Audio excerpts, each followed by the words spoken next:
কয়েক বছর পর মায়া তার স্বামী আকাশ ও মেয়ে চন্দ্রাবতীর সাথে সুখে শান্তিতে রাজমহলে সংসার করছিল। রানীও তাদের সাথে আরামে দিন কাটাচ্ছিল।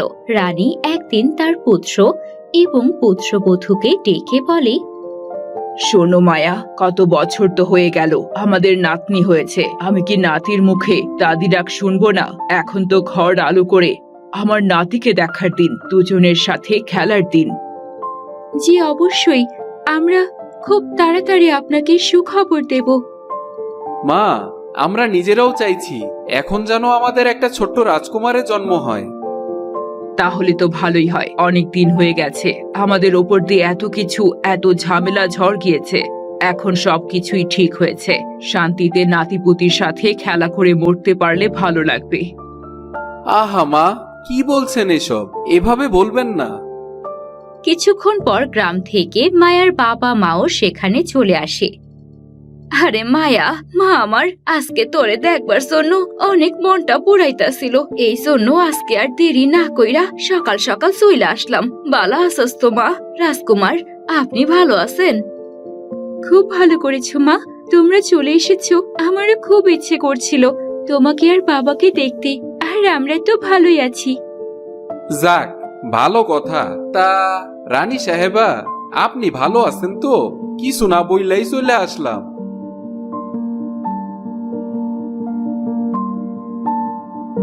অবশ্যই, আসুন আসুন, আপনারা এসে ভালোই করেছেন। আমি মায়াপরী আর ছেলের সাথে গুরুত্বপূর্ণ বিষয় নিয়ে আলাপ করছিলাম। আপনারাই বলুন, এখন তো সময় হয়ে গেছে নাতির মুখ দেখার। আপনাদের ইচ্ছা হয় না বুঝি? নাতনি ভালোই বড় হয়েছে।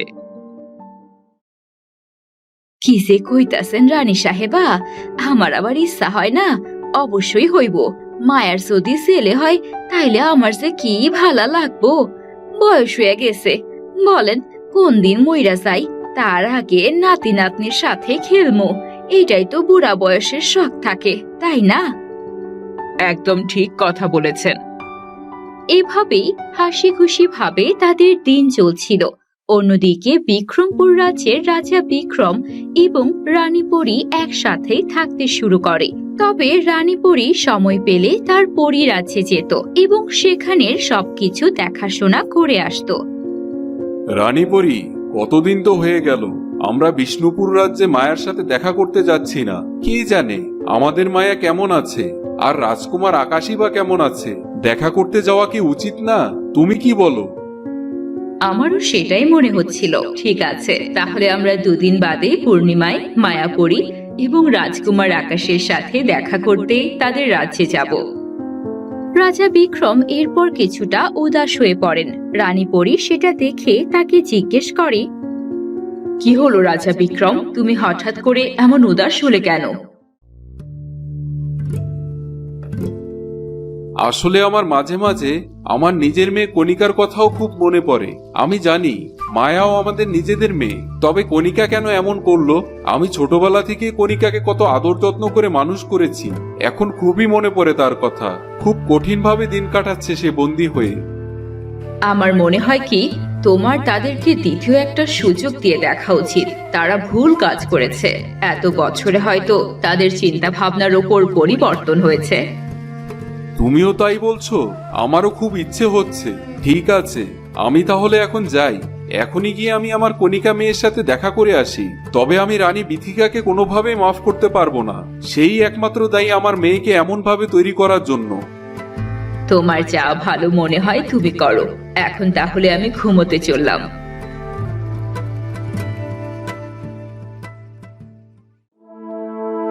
সেদিন রাতে রাজা বিক্রম কয়েক বছর পর জেলখানায় যায়। সেই কালো কুঠুরিতে বন্দী ছিল তার একমাত্র রাজকন্যা কণিকা আর তার স্ত্রী রানী বিথিকা। রানী বিথিকা আর কণিকা তাকে দেখে খুব খুশি হয়। তুমি এসেছো, আমি জানতাম তুমি ঠিকই আসবে। আমাদেরকে ছেড়ে তুমি থাকতেই পারবে না। আমরা ভুল করেছি, আমাদের ক্ষমা করে দাও। আমি তোমার সাথে কথা বলতে আসিনি। আমি এসেছি আমার রাজকন্যা কণিকার সাথে কথা বলতে। মা, তুমি কেমন আছো? অনেক বছর পর তোমার সাথে দেখা করলাম। অনেকটা শুকিয়ে গেছো তুমি। আমি আমি সুখে তো আর নেই। শুকাবো না তো কি করব? তুমি আমাকে কুঠুরিতে বন্দি করে রেখেছো, ঠিক মতো খাবারটা পর্যন্ত পাই না। কি এমন করেছি? হ্যাঁ, ছোট্ট একটা ভুলই তো করেছি।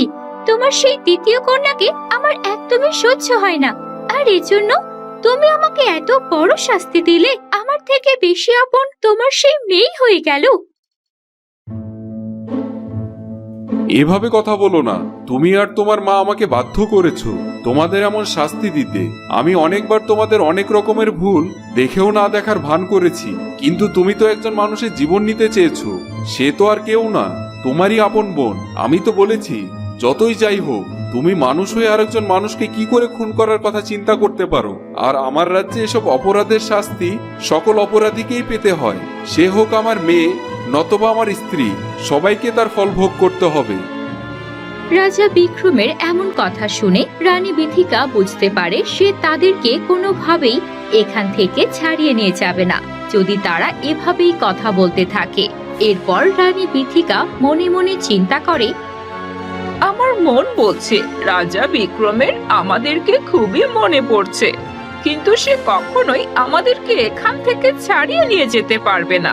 আমি তো শুনেছি সেই ডাইনি পরীটা এখানেই থাকছে। আমাকে অন্য কোনো একটা ব্যবস্থা করতেই হবে। রানী বিথিকা এরপর রাজা বিক্রমকে বলেন, শোনো, আমার কথা না হয় বাদই দাও। আমি দায়ী ছিলাম রাজকন্যাকে এমন খারাপ শিক্ষা দীক্ষা দিয়ে বড় করেছি। ওর কোনো দোষ নেই, তুমি ওকে ছেড়ে দাও। ও যদি ভালো মানুষের সাথে থাকতে পারে তাতেই আমি খুশি। আমাকে কারাগারে বন্দি রাখো, কিন্তু ও তোমার নিজের মেয়ে। নিজের মেয়েকে আরেকটা সুযোগ দেবে না? আমাকে না হয় তুমি কুঠুরিতেই সারা জীবনের মতো বন্দি করে রাখো, আমি কিছুই বলবো না গো। রানী বিথিকা এভাবেই কান্না করতে থাকে। রাজা বিক্রম চিন্তায় পড়ে যায়। এভাবে কান্না করো না, ঠিক আছে, আমি দেখছি বিষয়টা কি করা যায়। রাজকন্যা, তোমার ব্যবহার যদি ভালো হয় তাহলে আমি তোমাকে এখানে ছাড়িয়ে রাজপ্রাসাদে নিয়ে রাখবো। তবে রানী বিথিকা, আমি তোমাকে কখনোই ক্ষমা করব না। এই বলে বিক্রম সেখান থেকে চলে যায়। রানী বিথিকা আর রাজকন্যা কণিকা এরপর কথা বলতে থাকে। এবার শুধু কয়েকদিনের পালা, দেখবে আমাদের মুক্তির সময় এসে গেছে।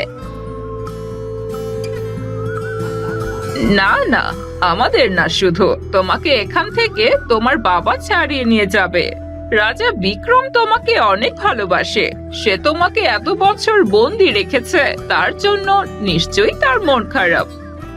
কিন্তু তোমাকে কেন ছাড়বে না মা? আমি তো তোমাকে ছাড়া একা একা ওই ডাইনি পরি আর বাকিদের সাথে থাকতে পারবো না। দরকার নেই তাহলে আমার মুক্তির। তুমি কি পাগল হয়েছো? আগে তুমি এখান থেকে মুক্ত হও, এরপর তুমি আমার বাবার রাজ্যে যাবে, যেখানে আমার বাবা মায়ের বসবাস। সেখানে আমার মা আছে, সে অনেক বড় জাদুকর। তার জাদুর সাহায্যে এরপর আমরা আমাদের প্রত্যেকটা প্রতিশোধের বদলা নেব। বাহ, তাহলে তো ভালোই হবে।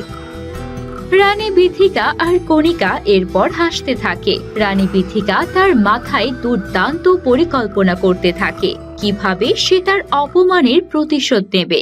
অন্যদিকে রাজা আকাশের রাজ্যে বন্দী ছিল মন্ত্রী, তার স্ত্রী তন্ত্রমাতা আর তাদের মেয়ে কুসুম। তারা দিন গুনছিল কবে পালাতে পারবে এই জেল থেকে, কিন্তু এত সহজ ছিল না। জেলে অনেক সিপাহী পাহারা ছিল। মন্ত্রী তন্ত্রমাতাকে বলতে লাগলো, এত বছর হয়ে গেল, তুমি এখনো তোমার জাদু ব্যবহার করে কোনো উপায়ও বের করতে পারলে না এই জেলখানা থেকে বের হওয়ার। আর কতদিন আমাদের এখানে বন্দি থাকতে হবে? আর তোমাকে তো আমি রাজা বানিয়ে দিয়েছিলাম, এরপর তুমি নিজের রাজত্ব নিজের কাছেও রাখতে পারলে না। সেটার মধ্যে আমাকে টানছো কেন? তুমি নিজেও তো অকেজো কাজ করেছো, এজন্যই আমাদের সবাইকে এখানে এখন পস্তাতে হচ্ছে। এভাবেই তন্ত্রমাতা আর তার স্বামী মন্ত্রী কিছু ছোট ছোট কথা নিয়ে নিজেদের মধ্যে দোষারোপ করতে থাকে। কুসুম এসব দেখে বিরক্ত হয়ে যায়। সে তাদেরকে থামিয়ে বলে, হয়েছে, অনেক হয়েছে। এসব ছোট ছোট জিনিস নিয়ে আমরা নিজেদের মধ্যে তর্ক করলে হবে না। যেভাবেই হোক আমাদের এখান থেকে বের হতে হবে। সিপাহীরা তো আমাদের কথা শুনছেই না। তারা কখনোই আমাদের কথা শুনবে না। যখন রাজা ছিলাম তখন আলাদা কথা ছিল, এখন তো দোষী মন্ত্রী। আমার উচিত ছিল কয়েকটা সিপাহী নিজের জন্য কিনে রাখা, কেন যে এমনটা করতে পারলাম না। আমি সিপাহীদের জাদু করে এখানে বশ করতে পারবো, কিন্তু তুমি তাদেরকে দিয়ে কাজ কি করে করাবে? তোমার কাছে কোনো সোনাদানা পয়সা আছে? পয়সা ছাড়া তো কোনো সিপাহী কাজ করতে চাইবে না। আরে মা, তুমি যদি কোনো সিপাহীকে নিজের বশে করতে পারো তাহলে সোনা দানা পয়সার কেন প্রয়োজন হবে? আমি কিছু সময়ের জন্য কোনো সিপাহীকে বশ করতে পারবো, কিন্তু বেশি সময়ের জন্য না। আর আমাদের এই জেলখানা থেকে পালাতে হলেও অনেকটা সময়ের প্রয়োজন। আগে জেলখানা থেকে পালাতে হবে, তারপর রাজপ্রাসাদের উপরে যেতে হবে, আবার সেখানে থেকেও তো রাজ্য ছেড়ে পালাতে হবে। এটা অত সহজ হবে না। আরে বাদ দাও তো কুসুম, তোমার মা আসলেই কিছু করতে পারবে না। আমাদের এখানেই পচে পচে মরতে হবে। তন্ত্রমাতা এসব শুনে রেগে যায়। আচ্ছা, আজ থেকে 2 দিন পরে পূর্ণিমা আছে। আমার শক্তি তখন আগের চেয়ে বেশি থাকবে। আমি কিছু সময়ের জন্য সব সিপাহীদের আমার বশে করতে পারবো। সেদিন কিছু করতে পারলে পারবো। তুমি চিন্তা করে দেখো, সিপাহীদের থেকে লুকিয়ে কত তাড়াতাড়ি রাজপ্রাসাদ থেকে পালাতে পারবো। তুমি সত্যি বলছো? আমি সবচেয়ে সহজ আর ছোট রাস্তাটা বের করব এখন। কুসুম তার বাবা মন্ত্রীর সাথে কথা বলতে থাকে। তাহলে তো ভালোই হবে মা, আমি বাবার সাথে মিলে পরিকল্পনাটা করে নিচ্ছি। সেই ছোট থেকেই আমি রাজপ্রাসাদ সম্পর্কে ভালো করেই জানি, আর আমি জানি কোথায় কোথায় গোপন কক্ষ আছে। আমিও খুব ভালো করেই জানি। তাহলে তুমি সত্যিই বলছো আমরা এই পূর্ণিমার রাতেই পালিয়ে যেতে পারবো? আমি কিছু বেশি সময়ের জন্য সকলকে আমার বশে করতে পারবো, বাকিটা তোমাদেরই দেখতে হবে। ঠিক আছে, তাহলে এখন আমি আমার যজ্ঞ করা শুরু করে দিচ্ছি। এই এত বছর সময়গুলো মিলিয়ে আমি কিছু কিছু জিনিস একত্রিত করেছি, এখন সেগুলোকেই কাজে লাগাবো। তন্ত্রমাতা তার স্বামী এবং মেয়ের সাথে এই জেলখানা থেকে পালানোর জন্য পরিকল্পনা করতে থাকে। অন্যদিকে পরের দিন সকালে রাজা বিক্রম রানীপরীর সঙ্গে দেখা করতে যায়। শোনো রানীপরি, আমি ভেবেছি আমার মেয়েকে কিছুদিনের মধ্যেই রাজপ্রাসাদে নিয়ে আসব। ও যদি আমাদের সাথে থাকে, ভালোভাবে চলাফেরা করে, তাহলে তো নিশ্চয়ই ওর মধ্যে থেকে অন্যের জন্য যেই ঘৃণাটা জন্ম নিয়েছে সেই ভাবটা দূর হয়ে যাবে। আমারও তাই মনে হয়। মেয়েটার বয়সও তেমন হয়নি, আর এভাবে সব সময় কালো কুঠুরিতে বন্দি থাকলে ওর জন্য ভালো হবে না। আমাদের উচিত হবে ওর জন্য ভালো ছেলে দেখে বিয়ে দিয়ে দেওয়া। এরপর দেখবে ও আর কখনো এমন খারাপ কিছু করার চিন্তাও করবে না। তুমি ঠিক কথাই বলেছো। আমিও চিন্তা করলাম, মেয়ের বয়স হয়েছে, ওকে বিয়ে দিলে হয়তো সবকিছু ঠিক হয়ে যাবে। তবে আমি আমার স্ত্রী, আহা না না, এখনো ওকে স্ত্রী বলছি কেন? ও তো আমার প্রাক্তন স্ত্রী। ওকে আমি সবসময় ওই কালো কুঠরিতেই বন্দি রাখবো। তুমি যেটা ভালো মনে করো তাহলে যাও। আর আমি ভাবছি আজকে মায়ের সাথে দেখা করতে যাব। মায়াকে দেখার জন্য কাল রাতেই আমার খুব বেশি মন ছটফট করছিল। ঠিক আছে, আমি সবকিছু তৈরি করে দিচ্ছি। তার আগে আমি আমার রাজকন্যা কণিকাকে বাইরে বের করে রাজপ্রাসাদে এনে রাখবো। ঠিক আছে, আমি তাহলে বাইরে যাচ্ছি। সিপাহীদেরকে বলছি তারা যেন ঘোড়ার গাড়ি তৈরি করে। এরপর রাজা বিক্রম জেলখানার দিকে যেতে শুরু করে, যেখানে তার স্ত্রী আর কন্যা বন্দী আছে। অন্যদিকে সকাল হতে মায়াপরী আকাশ এবং তার পুরো পরিবারের সাথে খাওয়া দাওয়া করতে থাকে। আরে রানী সাহেবা কিন্তু কাল ঠিক কথাই কইছে। আমাদের রাজকন্যা চন্দ্রাবতী তো ভালোই বড় হয়ে গেছে, 3 বছরও বয়স হয়ে গেছে। এখন চন্দ্রাবতীর খেলার জন্য তো একটা রাজকুমারের দরকার হবে, তাই না? ভাইয়ের সাথে খেলবে, না হয় ভাই বোন একসাথে বড় হবে, তাহলে সবার জন্যই ভালো হয়। আমিও সেটাই চিন্তা করছিলাম। মা, চিন্তা করো না, আমরা খুব তাড়াতাড়ি সুসংবাদ দেব।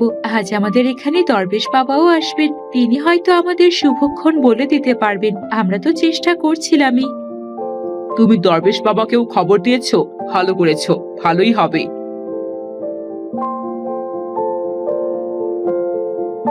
রাজা আকাশ এবং মায়াপরী খাওয়া শেষ করে বাগানে চলাফেরা করতে থাকে এবং নিজেদের মধ্যে কথা বলতে থাকেন। মায়াপরী, তোমার কি মনে হয় দরবেশ বাবা কি আমাদের কোনো সুখবর দিতে পারবেন? কেন দিতে পারবেন না? অবশ্যই দেবেন। আমাদের চন্দ্রাবতী বড় হয়েছে, তার একটা ভাইয়ের তো দরকার হবেই। মা ঠিক কথাই বলছিলেন। আর আমার মনে হয় দরবেশ বাবা আমাদেরকে খুব জলদি একটা সুখবর দেবেন। তিনি তো এখনো এলেন না। চিন্তা করো না, কিছুক্ষণের মধ্যেই উনি চলে আসবেন। তখনই রাজা বিক্রম জেলখানায় যায়। সে রাজকন্যা কণিকাকে ডেকে বলে, রাজকন্যা কণিকা, আমি কাল রাতে তোমার মায়ের কথা ভালো করে চিন্তা করলাম আর রানীপরীর সাথেও আলোচনা করেছি। তোমাকে আমি রাজপ্রাসাদে নিয়ে যাব, তুমি আজ থেকে সেখানেই থাকবে আর খুব তাড়াতাড়ি তোমাকে বিয়ে দেওয়ার ব্যবস্থা করা হবে। তুমি তোমার মায়ের থেকে দূরে থাকলেই ভালো হবে। রাজকন্যা কণিকা এই কথা শুনে কিছুটা রেগে যায়। সে বলে, কেন সব কথা কেন আপনাকে সেই পরীর সাথে জিজ্ঞেস করে নিতে হবে? হ্যাঁ, এভাবেই রাজকন্যা কণিকা আরো তিক্ত কথা বলতে নেবে, ঠিক তখন তার মা তাকে থামিয়ে দিয়ে বলে, আহা রাজকন্যা, এভাবে কেন কথা বলছো তোমার বাবার সাথে? তোমার বাবা তো চিন্তা করেছে তোমার জন্য, আর ভালোই হবে। তুমি যাও, যা বলেছি সেটা মনোযোগ দিয়ে করো, আর এখন রাজপ্রাসাদে গিয়ে থাকো। তোমার বাবা তোমার জন্য যাই চিন্তা করুক না কেন, আমি জানি সে সব সময় তোমার জন্য সবচেয়ে ভালো চিন্তাটাই করবে। তুমি তোমার মেয়ের ব্যাপারে অন্ততপক্ষে তুমি নিজের কথা ভাবছো না, এটা দেখে খুব ভালোই লাগলো। তোমার মা ঠিক কথাই বলেছে। চলো এখন রাজপ্রাসাদে চলো, আমি কয়েকদিনের মধ্যে মায়ের সাথে দেখা করতে তাদের রাজ্যে যাব। তুমি ততদিন এই রাজপ্রাসাদেই থাকবে। আমি তোমাকে সর্বক্ষণ দেখাশোনা করার জন্য সিপাহী ও দাসী রেখে যাব।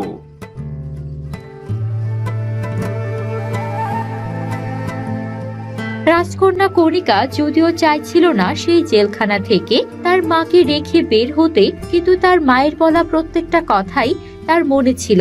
এজন্য সে রাজা বিক্রমের সাথে রাজপ্রাসাদে চলে যায়। রাজা বিক্রম তাকে নিয়ে একটা কক্ষে রেখে বলে, শোনো, আমি যাই। তোমার যা প্রয়োজন হবে বাইরে দাঁড়িয়ে থাকা দাসী এবং সিপাহীদের কাছ থেকে চেয়ে নেবে। আমি তাদেরকে সবকিছু বলে দিয়েছি। আমি হয়তো 2-1 দিনের মধ্যেই ফিরে আসব, তারপর তোমার সাথে আরো বেশি কথা হবে। এখন তাহলে চললাম। রাজা বিক্রম এই বলে সেখান থেকে চলে যায়। রাজকন্যা কণিকা কক্ষে বসে বসে চিন্তা করতে থাকে, আমাকে এখানে একা রেখে মায়াপরীর সাথে দেখা করতে যাওয়া হচ্ছে। আমিও দেখবো কি করে ওই মায়ার সাথে সুখে শান্তিতে তোমরা দিন কাটাও। আমি আমার মাকে মুক্ত করেই ছাড়বো, কিন্তু এখন আমি কিভাবে মায়ের রাজ্যে যাব? সেখানে না গেলে তো আমি আমার নানুকে এখানে আনতেই পারবো না, আর সাহায্যও করতে পারবো না। কি করা যায় ভাবতে হবে। সিপাহী আর দাসীরাও তো আমাকে এখান থেকে বের হতে দেবে না। রাজকন্যা কণিকা রাজপ্রাসাদ ছেড়ে তার নানির রাজ্যে যাওয়ার জন্য পরিকল্পনা করতে থাকে। অন্যদিকে মায়াপরীর মা রানীপরী এবং রাজা বিক্রম তাদের রাজপ্রাসাদের কাছাকাছি চলে আসে। তখন রাজা আকাশ এবং মায়াপরী সেখানে হাঁটছিল। আরে মা এসেছে, সাথে রাজা বিক্রমও এসেছে। তাই তো দেখছি, চলো চলো।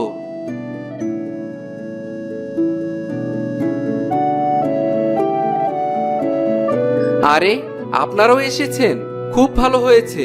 চলুন ভেতরে চলুন, মায়ের বাবা মাও সেখানে আছে। আপনারা সবাই একসাথে কি করে চলে এলেন সেটাই ভাবছি। আমিও তো ভাবছিলাম আপনাদের সাথে দেখা করব। মা বাবা আপনারা এসেছেন, ভালোই হয়েছে। চলুন তাহলে ভেতরে চলুন। মায়া, তুমি কেমন আছো? আমি তো তোমাকে দেখতে এলাম। তোমার মা বলছিল অনেকদিন যাবত তোমার সাথে দেখা করার কথা। হ্যাঁ মায়া, তুমি ঠিক আছো তো? আর রাজা আকাশ, আপনি কেমন আছেন? রাজ্য ব্যবস্থা কেমন চলছে? কোথাও কোনো অসুবিধে হচ্ছে না তো? সব ঠিক আছে। তার থেকেও বড় কথা, আমার নাতনি কোথায়? চন্দ্রাবতীর সাথে দেখা করব আমি। ওকে কবে থেকে দেখি না। কত বড় হয়েছে আমাদের চন্দ্রাবতী। চন্দ্রাবতী তো ভালোই দুষ্টু হয়েছে। চলুন আপনাকে নিয়ে চলি।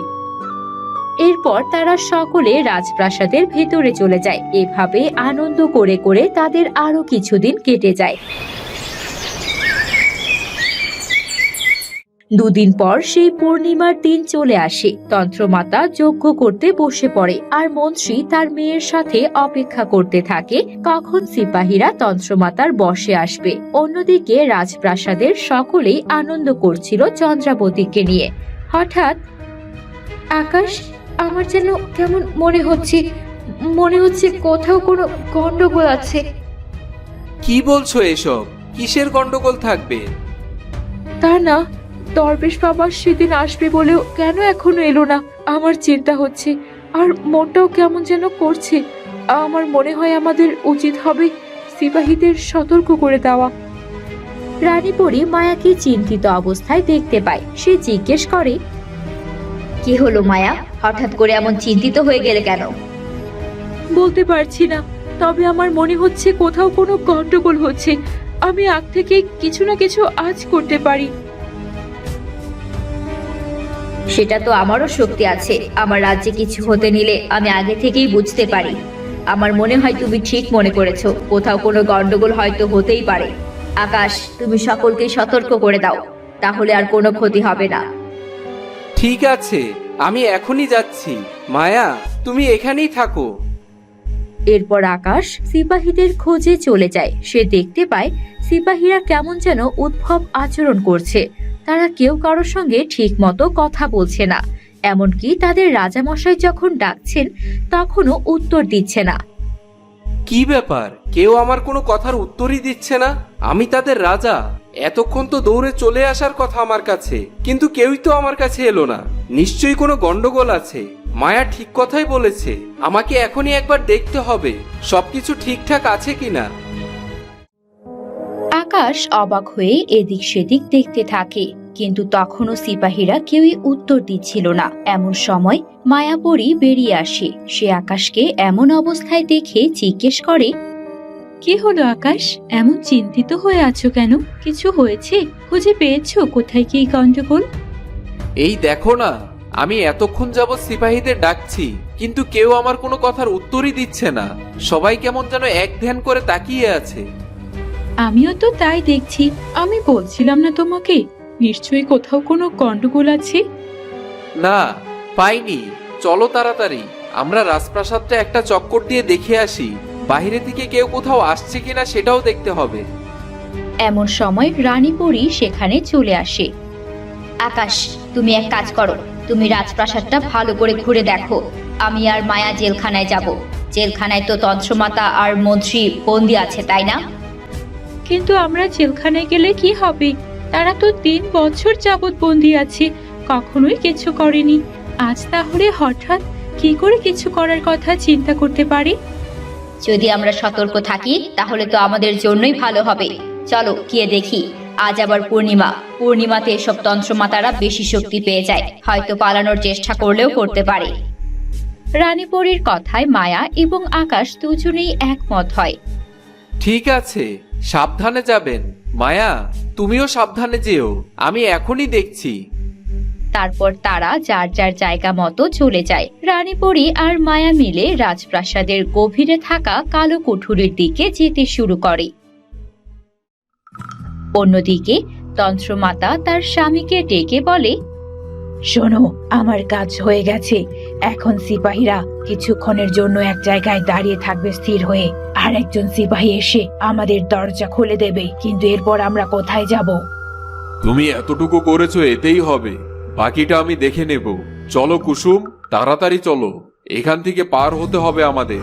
আমরা দুজন তোমার পিছন পিছনই আসবো। এমন বলতেই একজন সিপাহী চাবি নিয়ে সেখানে চলে আসে। সে জেলখানার দরজা খুলে দেয়। একটা কাজের কাজ করেছিস এখন। এতদিন পর্যন্ত ডাকলাম, তখন তো একটা কাজও করলি না। সে কোনো কথাই বলে না। এইসব কথা বলে এখন লাভ নেই, চলো তাড়াতাড়ি যাওয়া যাক। এরপর তারা সকলে মিলে রাজমহলে থাকা গুপ্ত গুহা দিয়ে চলতে শুরু করে। অন্যদিকে রানীপরী আর মায়াও তৎক্ষণাৎ সেখানে চলে আসে, কিন্তু দেখতে পায় জেলখানার দরজা খোলা। একই হয়ে গেছে, এই জেলখানাতেই তো তন্ত্রমাতা তার পরিবারের সাথে বন্দী ছিল। তারা এখান থেকে কোথায় গেল? সিপাহী তখনও হাতে চাবি নিয়ে দরজা খুলে দাঁড়িয়েছিল। হোক না হোক এই সিপাহী আমাদের কিছু বলতে পারবে। নিশ্চয়ই সিপাহী দরজা খুলে দিয়েছে। অসম্ভব, আমাদের রাজ্যের সিপাহীরা আকাশের সাথে খুবই বিশ্বাসের সাথে কাজ করছে এত বছর ধরে। সিপাহীরা কখনোই ধোঁকা দেবে না। চলো গিয়ে দেখি। এরপর রানীপুরী আর মায়া সিপাহীর সামনে গিয়ে দেখতে পায় সিপাহী অন্য দৃষ্টিতে তাকিয়ে আছে। মায়া সিপাহীকে জিজ্ঞেস করতে শুরু করে। কি হলো সিপাহী, জবাব দাও। তুমি এক দৃষ্টিতে কোন দিকে তাকিয়ে আছো? তুমি এই জেলখানা কেন খুলে দিয়েছো? আমাকে উত্তর দাও। কে তোমাকে বলেছে এই জেলখানা খুলে দিতে? সিপাহী কোনো কথাই বলে না। সে এক দৃষ্টিতে জেলখানার দিকে তাকিয়ে থাকে। রানীপুরী বুঝতে পারে, মায়া, এর সাথে কথা বলে কোনো লাভ নেই। আমরা বাইরে যে সিপাহী দেখেছি, এই সিপাহীর ওপরও তন্ত্রমাতা নিশ্চয়ই তেমন জাদুই করেছে। এখন চলো, আমাদেরকে তন্ত্রমাতা আর তার পরিবারকে খুঁজতে হবে।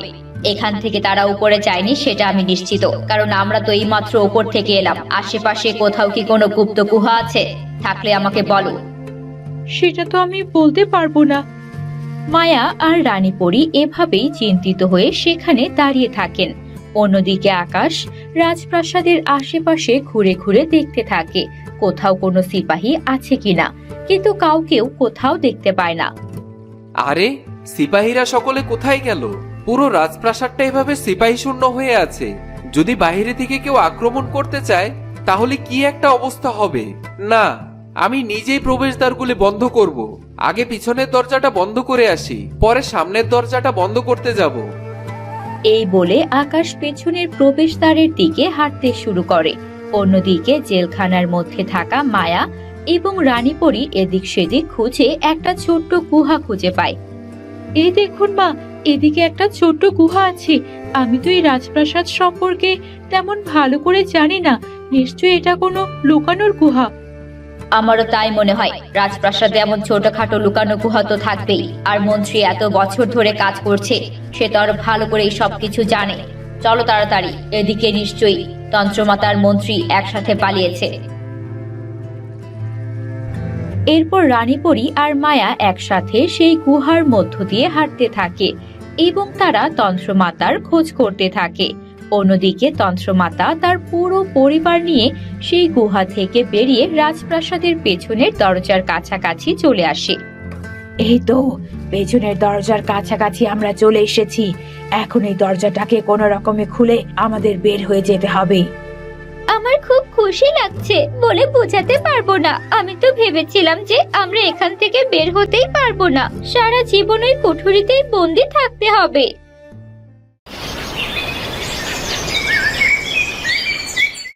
আমরা তোমার জন্য সবকিছুই করতে পারি কুসুম। এভাবে আর আমরা কখনোই বন্দি থাকবো না, আবার ফিরে আসবো। তবে এখন চলো। হ্যাঁ হ্যাঁ, চলো।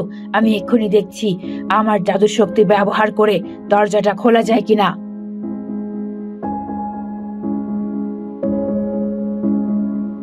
এমন সময় রাজা আকাশ সেখানে চলে আসে। আকাশ তাদেরকে দেখে অবাক হয়ে যায়। এ কি, তোমরা এখানে কি করে এলে? আমি তো তোমাদেরকে কালোকুটরিতে বন্দি করেছি সারা জীবনের জন্য। এত বড় সাহস তোমাদের! নিশ্চয়ই তোমরা তাহলে সিপাহীদের জাদু মন্ত্র দিয়ে বশ করেছো। তোমরা সবাই মিলে আমার সিপাহীদের বশ করে এখন পালাতে চাইছো? এটা আমি কখনোই হতে দেব না। এখনই আমার সাথে চলো, তা না হলে আমি তোমাদের মৃত্যুদণ্ড দিতে বাধ্য হব। এই কথা শুনে মন্ত্রী হাসতে থাকে। যেভাবে তুমি আমাদের অপমানিত করেছো, এতে মৃত্যুদণ্ড দিলেই কি আর না দিলেই কি? রাজকুমার, তোমার কথা আমরা কিছুতেই শুনবো না। এখনই আমরা এখান থেকে পালিয়ে যাব। তুমি কিছুতেই আমাদের একা আটকাতে পারবে না। হ্যাঁ আকাশ, অনেক হয়েছে। 3 বছর পর্যন্ত এখানে আটকে ছিলাম, ঠিক মতো খাবার না ঠিক মতো কোনো পোশাক। এখন আমরা এখান থেকে পালাবো আর আবারও ফিরে আসবো আমাদের প্রতিশোধের জন্য।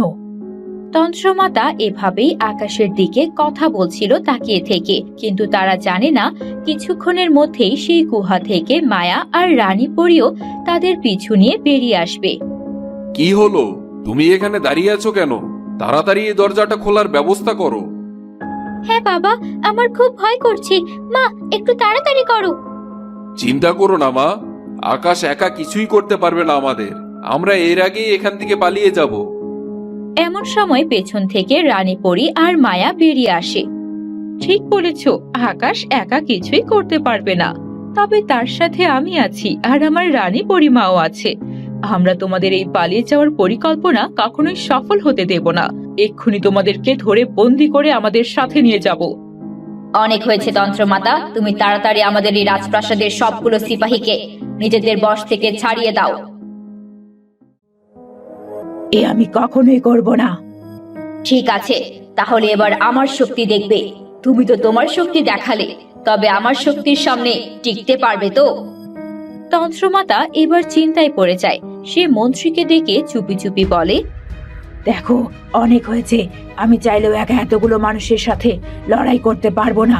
তার মধ্যে দুজন পরী আছে, এদের সাথে আমি পেরে উঠবো না আমার জাদু শক্তিতে। তাহলে তুমি কি বলতে চাও? এত কষ্ট করে আমরা এই পর্যন্ত এলাম, এত স্বপ্ন দেখলাম, সবকিছুই কি এখন বৃথা হয়ে যাবে? মা, এভাবে বলো না, চেষ্টা করে দেখো। আমার খুব ভয় করছে। আমি আবারও সেই কালো কুঠুরিতে বন্দী হতে চাই না। আমার কাছে একটা বুদ্ধি আছে। কি সেই বুদ্ধি? কি বলতে চাও? তাড়াতাড়ি বলো। আমরা সকলে এখান থেকে পালাতে পারবো না, তবে আমরা যদি চেষ্টা করি আমাদের মধ্য থেকে একজন নিশ্চয়ই পালাতে পারবে। তুমি সত্যি বলছো? আমরা সবাই এখানে পালাতে চাইলেও পারবো না? আমি আর তুমি এদেরকে কোনো না কোনো ভাবে আটকে রাখি। আর কুসুম, তুমি এখান থেকে পালিয়ে যাও। তোমাকে যেতেই হবে। তুমি আবার ফিরে আসবে, শক্তিশালী হয়ে আমাদের এখান থেকে মুক্ত করবে আর আমাদের এই অপমানের প্রতিশোধ নিবে। যাও, তুমি এখনই পালিয়ে যাও। কি বলছো? আমি তোমাদেরকে ছেড়ে কোথাও যাব না। বাবা, এভাবে বলো না। চুপ কর তুই, এছাড়া আর কোনো উপায় নেই। তন্ত্রমাতা আর মন্ত্রী মিলে নিজেরা এই রাজপ্রাসাদ থেকে তাদের মেয়েকে পালাতে সাহায্য করার জন্য পরিকল্পনা করে ফেলে। আকাশ, মায়াপরী এবং রানীপরী তাদের কথা কিছুই শুনতে পায় না, তবে তারা বুঝতে পারে কোনো একটা পরিকল্পনা তারা করছে। রানীপরী জিজ্ঞেস করেন, কি হলো?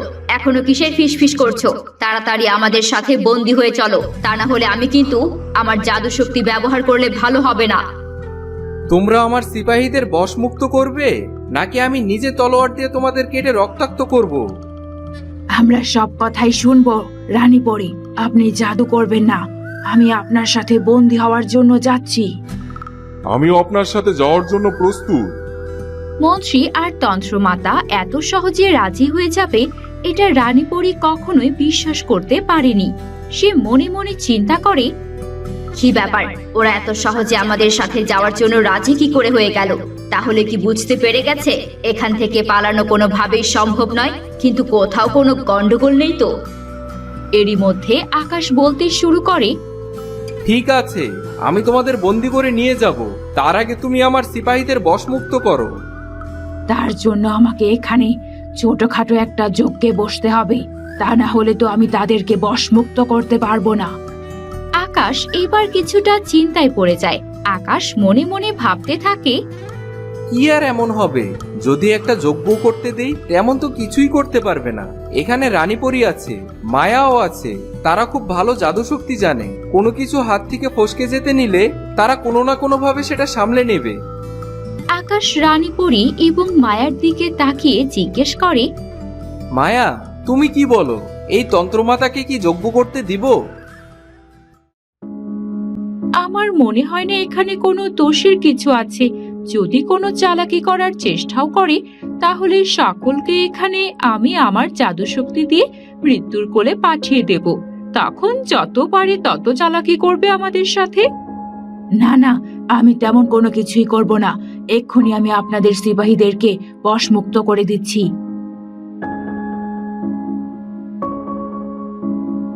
এই বলে তন্ত্রমাতা একটা জাদু করতে বসে পড়ে। আসলে সে মনে মনে চিন্তা করতে থাকে কিভাবে আরো কিছুটা সময় বের করে নেওয়া যায়। মন্ত্রী তার কানে কানে গিয়ে বলে, কি করছো কি তুমি? নতুন কোনো যজ্ঞ করে আমাদের কি কোনো সাহায্য করতে পারবে? সেসবের জন্য অনেক দেরি হয়ে গেছে। আমি যদি কোনো জাদু মন্ত্র করার চেষ্টাও করি, তাহলে রানীপরী আর মায়া আমাকে বন্দি করে ফেলবে। আমি এখন শুধু আমার জাদুর অদৃশ্য হওয়ার চাদরটা বের করার চেষ্টা করব। সেটা দিয়ে আমি অদৃশ্য হয়ে এখান থেকে পালিয়ে যাব, এটাই আপনার পরিকল্পনা? এর থেকে ভালো কোনো পরিকল্পনা আমার কাছে এখন আর নেই। আর আমার কাছে সময়ও তেমন নেই। সকলে আমার দিকে তাকিয়ে আছে, যে কোনো সময় আমার উপর সন্দেহ হতে পারে। তোমরা একটু চুপ করে দাঁড়াও। এরপর মন্ত্রী আর কুসুম অপেক্ষা করতে থাকে। এর মধ্যেই তন্ত্রমাতা একটা জাদু মন্ত্র পড়ে তার সেই জাদুর অদৃশ্য হওয়ার চাদরটাকে বের করে ফেলে। আকাশ, রানীপরী আর মায়াপরী এসব কিছু দেখে কিছুটা অবাক হয়। আমি তোমাকে আমার সিপাহীদের বশমুক্ত করতে বলেছি, তুমি এই লাল চাদর কেন বের করেছো? সেটাই তো দেখছি, এমন লাল চাদর কোথায় যেন দেখেছি মনে হচ্ছে। আরে, এই লাল চাদরটাকে 3 বার ঝাড়া দিলেই আপনার সিপাহীরা আমার বশমুক্ত হয়ে যাবে। আমি এই জন্যই এই লাল চাদরটাকে বের করেছি। তাহলে এখনো দাঁড়িয়ে হা করে কি দেখছো? তাড়াতাড়ি তোমার এই লাল চাদরটাকে দিয়ে যা করার করো। আমার সিপাহীদের এখনই বশমুক্ত করো। এতক্ষণ পর্যন্ত রাজপ্রাসাদ সিপাহী মুক্ত থাকা কোনোভাবেই ভালো দিক না। এক্ষুনি করছি। কুসুম, এদিকে আয়, আমাকে একটু সাহায্য কর। তন্ত্রমাতা মন্ত্রী এবং কুসুমকে নিয়ে তাদের পরিকল্পনা মাফিক কাজ করতে শুরু করে দেয়। তন্ত্রমাতা সেই লাল চাদরটা কুসুমের হাতে দেয়। এমন সময় মায়াপরী চিন্তা করে, আরে, এই চাদরটা তো আমি আগেও দেখেছি। এটা তো নিশ্চয়ই আমি পরীর রাজ্যে একবার দেখেছিলাম। আমারও তাই মনে হচ্ছে, কোথাও যেন এই চাদরটাকে দেখেছি। এরপর মায়াপরীর সবকিছুই মনে পড়ে যায়। সে জানতে পেরে যায় এটা অদৃশ্য হওয়ার চাদর। সে চিৎকার করে আকাশকে আর রানীপরীকে বলতে থাকে, আমার মনে পড়েছে, এই চাদরটা অদৃশ্য হওয়ার, কারণ এটা কোনো বশমুক্ত করার লাল চাদর নয়। এই চাদরটা কারো হাতে দেওয়া যাবে না, এক্ষুনি এটাকে ছিনিয়ে নিতে হবে। কিন্তু ততক্ষণে অনেক দেরি হয়ে গিয়েছিল। তন্ত্রমাতা সেই লাল চাদরটা কুসুমের ওপর দিয়ে দিয়েছিল। এই লাল চাদর তোর উপর দিয়ে দিলাম কুসুম। এখান থেকে পালিয়ে যা, যত দূর সম্ভব পালিয়ে যা। এরপর ফিরে আসিস আমাদের সকলের অপমানের বদলা নিতে। হ্যাঁ মা, তোর জন্য আমরা অপেক্ষা করব। যদি বেঁচে থাকি তাহলে অবশ্যই আবার দেখা হবে, আর যদি মারা যাই তাহলে অবশ্যই আমাদের মৃত্যুর প্রতিশোধ নিতে ভুলবি না। এই কথা শেষ হতে না হতেই কুসুম একেবারে অদৃশ্য হয়ে যায়। আকাশ আর রানীপরী তাদেরকে থামানোর আগেই সেখান থেকে কুসুম গায়েব হয়ে যায়। কোথায় গেল কুসুম? কোথায় গেল? ও তো অদৃশ্য হয়ে গেছে। এখন তো আমরা ওকে দেখতে পাচ্ছি না। তন্ত্রমাতা আর মন্ত্রী হাসতে হাসতে বলে, যাক, আমরা সকলে পালাতে পারিনি তো কি হয়েছে? আমাদের মেয়ে তো পালাতে পেরেছে, এতেই আমি খুশি। এখন কি করবে রাজকুমার? ও না না, তুমি তো এখন রাজা, একজন ব্যর্থ রাজা, যে কিনা একটা বন্দীকে আটকে রাখতে পারলো না। হা হা হা হা হা। অনেক হয়েছে, থামো তোমরা। এক্ষুনি বন্দি করে কালকুঠুরিতে রেখে দেব, আর কখনোই যেন ছাড়া না পাও, সে ব্যবস্থা আমি করছি। এরপর মায়া তার জাদু শক্তি দিয়ে মন্ত্রী এবং তন্ত্রমাতাকে রশ্মি দিয়ে বেঁধে ফেলে। কিছুক্ষণের মধ্যেই সিপাহীরা সেখানে চলে আসে। ভালো হয়েছে সিপাহীরা বশমুক্ত হয়েছে। সিপাহী, এই দুজনকে তাড়াতাড়ি বন্দি করে নিয়ে চলো। কিন্তু এই দুইজন পালাইলো কেমনে? আমাদেরকে ক্ষমা কইরা দেন রাজামশাই, আমগো অনেক ভুল হয়ে গেছে। মন্ত্রী হাসতে হাসতে বলে, আরে ধুর, কোনোই ভুল হয়নি। ভুল তো করেছে তোমাদের অকর্মা রাজা। দেখো না আমরা কি করে পালিয়ে গেলাম কত সহজে, আর এখন দেখো দুজনকে আটকাতে পেরেছে, আর আমাদের মধ্যে একজন ইতিমধ্যে পালিয়ে অনেক দূরে চলে গেছে হয়তো। কি বলছে রাজামশাই এই পাপী লোক? এরই মধ্যে আরেক সিপাহী জিজ্ঞেস করতে শুরু করে, আসলেই তো, মন্ত্রীর মেয়ে কই?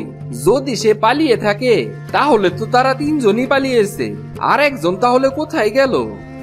পালিয়েছে আমাদের মেয়ে, সে ফিরবে, প্রতিশোধ নিতে ফিরবে।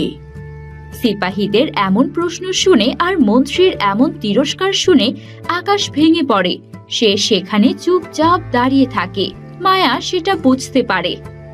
অনেক হয়েছে, বন্ধ করো। এভাবে প্রশ্ন আর প্রশ্নের উত্তর খোঁজা তোমরা বন্ধ করো। এদেরকে আগে কালো কুঠুরিতে বন্দি করো। তোমাদেরই তো দোষ, তোমরা কি করে একটা তন্ত্রমাতার বশে চলে এসেছো। বাকি কথা পরে হবে, এখন যাও, এদেরকে আমার চোখের সামনে থেকে নিয়ে যাও। সিপাহীরা এরপর একে অপরের সাথে কথা বলা বলি করতে থাকে আর তাদেরকে নিয়ে কালো কুঠুরির রাস্তা ধরে চলে যায়। রানীপরী বলে, মায়া, তুমি এখানেই থাকো, আমি দেখছি রাজপ্রাসাদের সকল সিপাহীরা বশমুক্ত হলো কিনা। তাদেরকে বলে দিচ্ছি কি হয়েছিল, কেন তারা এমন বশের মধ্যে পড়ে গিয়েছিল। হঠাৎ করে এতক্ষণ কি করেছিল সেটার উত্তর খুঁজে না পেয়ে তারা যেন অবাক না হয়ে যায়। এরপর রানীপরী সেখান থেকে চলে যায়। রাজা মশাই আকাশ সেখানেই মাটিতেই বসে পড়ে। মায়া দেখতে পায়, তারপর সে তার কাছে ছুটে যায় তাকে সান্ত্বনা দেওয়ার জন্য।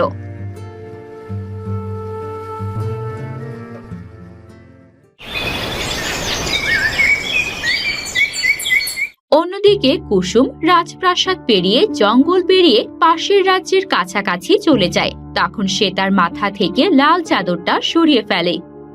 আমি অবশ্যই ফিরে আসবো বাবা মা, আপনারা চিন্তা করবেন না। আপনাদের সকল অপমানের প্রতিশোধ আমি নেব। আপনারা জীবিত থাকবেন আর আমার জন্য অপেক্ষা করবেন। আমি শক্তিশালী হয়ে ফিরে আসবো। কুসুম এভাবেই হাঁটতে থাকে। কিছুক্ষণ পর সে আবারও চিন্তা করে, কিন্তু এখন আমি কি করব? কোথায় যাব? না আমার কোথাও যাওয়ার জায়গা আছে, না আমার কাছে কোনো জাদু শক্তি আছে। এখন এত রাত হয়ে গেছে, আমি তো কোথাও যাওয়ার জায়গাও খুঁজে পাবো না। কাল সকালেই দেখা যাবে। এখন জঙ্গলের ধারে কোথাও একটা ঘুমিয়ে রাতটা কাটিয়ে দেই। এরপর কুসুম আবারও তার সেই লাল চাদরটা মাথায় মুড়িয়ে অদৃশ্য হয়ে জঙ্গলের মধ্যে হাঁটাহাঁটি করে সকাল হওয়ার প্রতীক্ষা করতে থাকে। অন্যদিকে আকাশ তখনও মাটিতে বসেছিল আর সে বারবার মায়াকে জিজ্ঞেস করছিল, মায়া, আমি কি সত্যি অযোগ্য রাজা? আমি কি বাবার মতো যোগ্য রাজা কখনোই হতে পারবো না? আমার বাবা যখন রাজত্ব করেছে কখনো কোনো অপরাধী পালিয়ে যাওয়ার দুঃসাহসও করতে পারেনি। এই তন্ত্রমাতার থেকেও অনেক বড় বড় শক্তিশালী কয়েদিরা আমার বাবা তাদের কালোকুটরিতে বন্দি করে রেখেছিল, কিন্তু আমার কালোকুটরি থেকে শুধু তারা পালিয়ে যাওয়ার চেষ্টাই করেনি, বরং একজন পালিয়ে যেতে সফলও হয়েছে। এখন আমি কি করব? কি করে আমার সিপাহীদের উত্তর দিব তারা যদি আমাকে অযোগ্য বলে দাবি করে? আহা, শান্ত হও আকাশ। সিপাহীর বলার কিছু কথার জন্য এত চিন্তিত হতে হবে না। এখনো সবকিছু আমাদের হাত থেকে বাইরে বেরিয়ে যায়নি। যে কোনো সময় আমরা কুসুমকে বন্দি করে ফেরত নিয়ে আসবো। আমি বলি কি, এই তন্ত্রমাতার মন্ত্রীকে বাঁচিয়ে না রেখে তাদেরকে মৃত্যুদণ্ড দেওয়া হোক। তারা হয়তো এভাবে আরো পালিয়ে যাওয়ার চেষ্টা করবে। তন্ত্রমাতার শক্তি সম্পর্কে তো আমাদের ধারণা ছিল, আজ সে তার প্রমাণও পেয়ে গেলাম। তুমি ঠিক কথাই বলেছ। তবে আমি তাদের তিনজনকে একই অপরাধে বন্দী করেছিলাম। তাদের তিনজনকে একই শাস্তি দিতে হবে। যতক্ষণ না পর্যন্ত কুসুমকে খুঁজে পাচ্ছি তাদের দুইজনকে মৃত্যুর আদেশ দেওয়া যাবে না। এটা আমাদের রাজ্যের আইনের বাইরে। তাহলে চিন্তা করবে না, আমি খুব তাড়াতাড়ি কোনো না কোনো ব্যবস্থা করে ওই কুসুমকে বন্দি করেই ছাড়বো। আর এসব দুশ্চিন্তা করো না। তুমি অনেক ভালো আর যোগ্য রাজা। মাত্র তো কয়েক বছর হয়েছে রাজত্ব চালাচ্ছ। ছোটখাটো ভুল সকলেই করে। চলো, অনেক কাজ বাকি আছে আর অনেক রাতও হয়ে গেছে।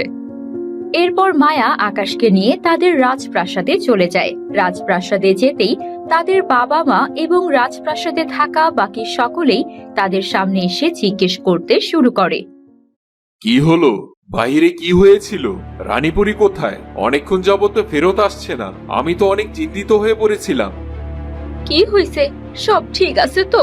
তোরে আর রাজা মশাই আকাশে দেখা খুব চিন্তিত মনে হইতাছে। হ্যাঁ আকাশ, কিছু বলছো না কেন? তোমাকে দেখে মনে হচ্ছে তুমি খুবই বিষণ্ণ। কিছু হয়েছে? এত রাত হয়ে গেল, তোমরা এতক্ষণ পরে রাজপ্রাসাদে ফিরে এলে। আমাদেরকে বাইরে যেতে নিষেধ করেছিলে, এজন্য আমরা বাইরে যেতেও পারিনি। মায়া সবাইকে শান্ত হতে বলে, আপনারা বেশি চিন্তা করবেন না। যা সমস্যা হয়েছিল সব সমাধান হয়ে গেছে। এখন তেমন চিন্তা করার কোনো কারণই নেই। আসলে সিপাহীরা তন্ত্রমাতার জাদুতে বশ হয়ে পড়েছিল। এরপর মায়া এক এক করে সব ঘটনা খুলে বলে। কি বলছো কি? মন্ত্রী মেয়ে কুসুম পালিয়ে যেতে সক্ষম হয়েছে? না না, এটা তো খুবই দুশ্চিন্তার বিষয়।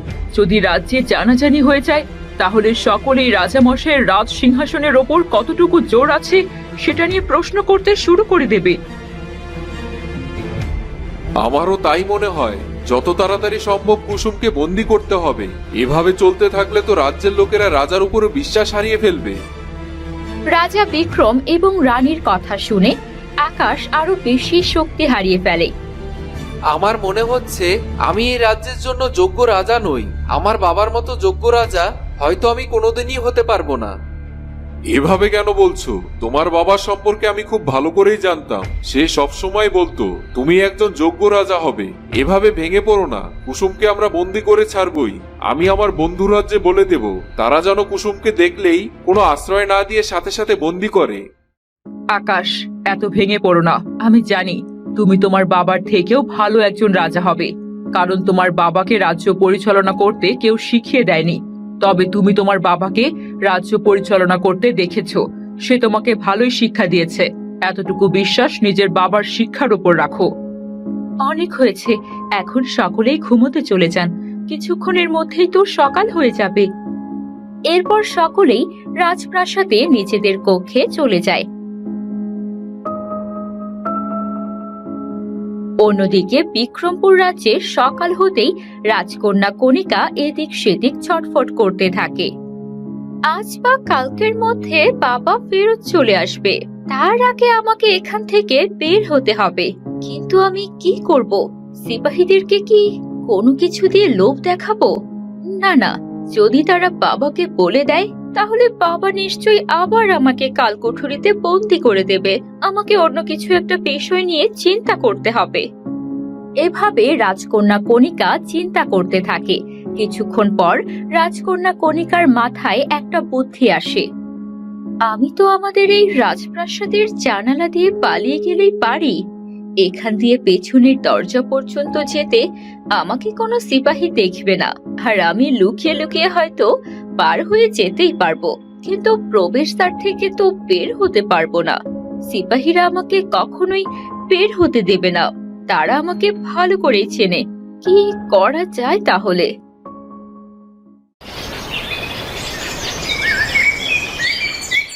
এরই মধ্যে একজন দাসী খাবার নিয়ে রাজকন্যার কক্ষে প্রবেশ করে। এই নিন রাজকন্যা, খাবার খেয়ে নিন। আপনার অন্য কিছুর প্রয়োজন হলে আমাদেরকে ডাকবেন, আমরা দরজার পাশেই দাঁড়িয়ে আছি। দাসীকে দেখে রাজকন্যা কণিকার মাথায় একটা চমৎকার বুদ্ধি আসে। সে তাকে দেখে বলে,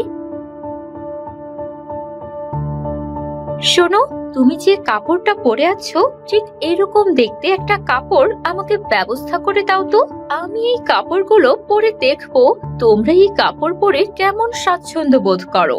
এমন ভারী কাপড় পরতে আজ আমার একদমই ইচ্ছে করছে না। কি বলছেন রাজকুমারী? আপনি কেন আমাদের মতো এমন গরিব পোশাক পরতে যাবেন? না না না, এটা সম্ভব না। আপনি বলুন, আমি আপনার জন্য দামি দামি যে কোনো পোশাক বানানো আছে সেগুলো এনে দিচ্ছি। তোমাকে বাবা কি বলেছিল? আমি যা বলবো তাই শুনতে, তাই না? আমি যা চাইছি এখন তাই আমাকে এনে দাও, বেশি প্রশ্ন করো না।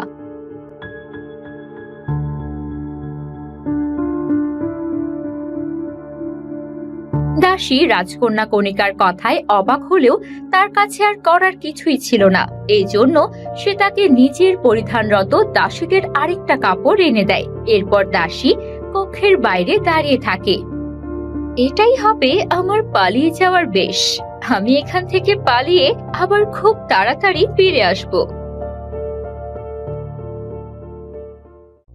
এরপর রাজকন্যা কণিকা তার পোশাক পাল্টে একজন দাসীর পোশাক পরে ফেলে আর জানলা দিয়ে পালিয়ে একদম রাজপ্রাসাদের পেছনের প্রবেশদ্বারের কাছাকাছি চলে যায়। তাকে সিপাহীরা জিজ্ঞেস করে, আরে দাসী, কোথায় যাইতাছো? এই যে আমি তো একটু রাজপ্রাসাদের বাইরে যাচ্ছি, রাজকন্যা কাজে পাঠিয়েছেন, আমাকে যেতে দিন। দাসীর এমন কণ্ঠ, এমন কথা শুনে সিপাহী আর কোনো প্রশ্নই করে না এবং তাকে সেখান থেকে চলে যেতে দেয়। পেছনের দরজা দিয়ে কণিকা যেখানে বের হয়েছিল সেটা ছিল এক ঘন জঙ্গল।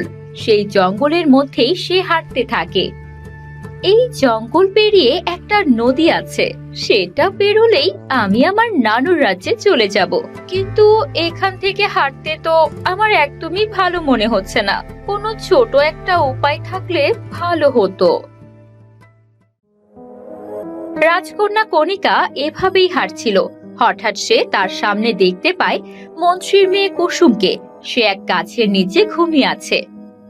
আরে, এ আমি কি দেখছি? সত্যি দেখছি না ভুল দেখছি? এ তো মায়াদের রাজপ্রাসাদে বন্দী ছিল। মন্ত্রীর মেয়ে কুসুম তাহলে এখানে কি করে এলো? রাজকন্যা কণিকা কুসুমের কাছে গিয়ে জিজ্ঞেস করে, এই কুসুম, কুসুম ওঠো, এখানে কি করে এলে? এই কুসুম। কুসুম তার সামনে রাজকন্যা কণিকাকে দেখে অবাক হয়ে যায়। আরে রাজকন্যা কণিকা, আপনিও তো কালো কুঠুরিতে বন্দী ছিলেন, সেখান থেকে কি করে বের হলেন? আমারও তো একই প্রশ্ন। তবে সে যাই হোক, আমরা দুজন বের হয়েছি, ভালোই হয়েছে। বাবা মায়ের অপমানের প্রতিশোধ নিতেই হবে। তুমি কি করতে চাইছো? আমাকে তোমার পরিকল্পনা বলো। আমার তেমন কোনো পরিকল্পনা নেই। আমি এখন যে কোনো এক রাজ্যে যাব, সেখান থেকে নিজে বাঁচার চেষ্টা করব, এরপর নিজে আরো শক্তিশালী হয়ে এই রাজপ্রাসাদে ফিরে আসব। আর আমি মায়া এবং আকাশ সবাইকে তাদের কাজের শাস্তি দেব। আমি বুঝতে পেরেছি, চিন্তা করো না। এখন তাহলে চলো আমার সাথে, আমি আমার নানুর রাজ্যে যাচ্ছি। তোমাকে সেখানেই থাকার ব্যবস্থা করে দেব। তুমি সেখানে থেকেই তোমার জাদু শক্তি শিখার ব্যবস্থা করতে পারবে। আমার নানু খুব বড় জাদুকর, তোমাকে আরো জাদু শক্তি শিখিয়ে দেবেন। তবে আমাকে সেখান থেকে তাড়াতাড়ি ফিরে আসতে হবে। বাবা আসার আগে যদি আমি না ফিরে আসি, তাহলে হয়তো আমাকে আবারও কালকোঠুরিতে বন্দি করে দেবে। কুসুম আর কণিকা এরপর সেই রাজ্যে যেতে শুরু করে, যেটা ছিল রানী বিথিকার বাবা মায়ের রাজ্য। অন্যদিকে সকাল হলে রাজপ্রাসাদের সকলে কাজে ব্যস্ত হয়ে যায়। মায়া সকলের জন্য খাবার রান্না করতে থাকে। রানী পরী তার কাছে এসে বলে, মায়া, কাল রাতে যা হয়েছে তা নিয়ে একদম চিন্তা করো না। তুমি বলেছিলে না সেই দরবেশ বাবার কথা? তার সাথে আমার জাদুর আয়নার সাহায্যে কথা হয়েছে, তিনি আজকে আসবেন। তাহলে সে দরবেশ আগে কেন এলো না? হয়তো সেখানে কোনো কাজ ছিল। তবে চিন্তা করো না, আজ উনি এলে কোনো সুখবরই দেবেন। এরপর সকলেই সকালের খাবার খেতে শুরু করে, কিন্তু আকাশ সেখানে উপস্থিত ছিল না। সে বাগানেই বসেছিল। মায়া সবাইকে বলে, আপনারা তাহলে খাওয়া দাওয়া শেষ করুন, আমি খাবার নিয়ে বাগানে যাচ্ছি। সেখানে আকাশ অপেক্ষা করছে, তাকে সাথে নিয়ে খাবারটা খাবো। ঠিক আছে মা, যাও। আমার ছেলেটার যে কি হলো, কাল রাত থেকে এমন চিন্তিত হয়ে আছে। আমার মনে হয় সিপাহীদের কথাগুলো তার কানে বাজছে। এভাবে সময়ের সাথে সাথে সব ঠিক হয়ে যাবে। এরপর মায়া বাগানে চলে যায়। সেখানে আকাশ আগে থেকেই অপেক্ষা করছিল। কি হলো মায়া, তুমি আবার এখানে এলে কেন? আমি তো বললাম আমার খেতে একদমই ইচ্ছে করছে না। এমন বললে হবে না, তোমাকেও খেতে হবে। আমি একটা সুখবর দিতে এসেছি। দরবেশ বাবা আজ আমাদের রাজপ্রাসাদে আসবেন। মায়ার কথা শুনে আকাশ কিছুটা খুশি হয়। যাক, তাহলে তো ভালোই হলো। সে যদি কোনো সুখবর দেয়, তাহলে তো আমার মা আর তোমার বাবা মা অনেক খুশি হবে। হ্যাঁ, আর এই খুশির দিনে এভাবে না খেয়ে মন খারাপ করে বসে থাকলে হবে না। চলো এখন খাবার খেয়ে নাও। এরপর মায়া আকাশকে মানিয়ে ফেলে।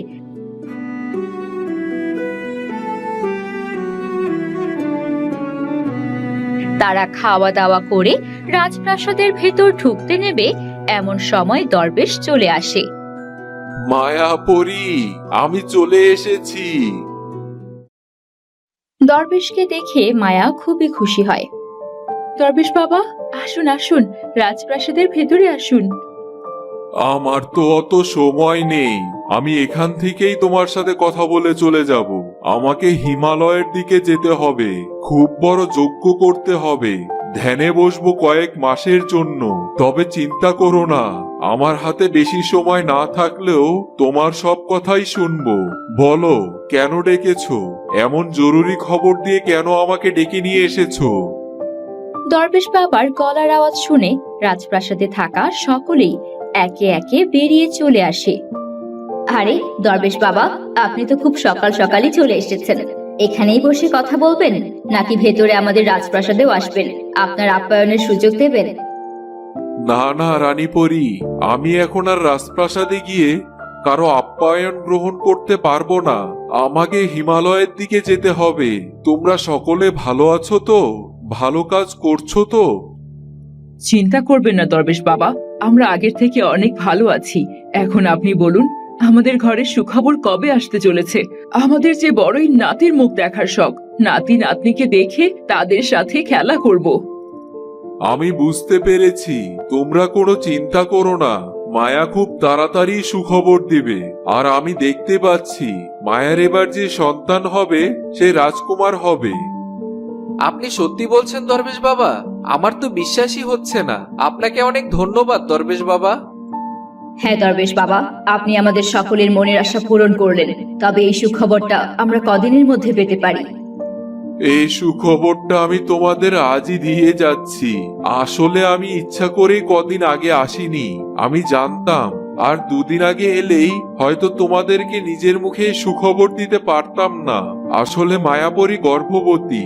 আজ থেকে 9 মাস পরে মায়ার কোল জোরে আলো করে চলে আসবে রাজকুমার। তবে হ্যাঁ, রাজকুমারের যেন কোনো অযত্ন না হয়, তা না হলে কিন্তু রাজ্যের জন্য ভালো হবে না। কি বলছেন আপনি? রাজকুমারীর প্রতি অযত্ন কেন হবে?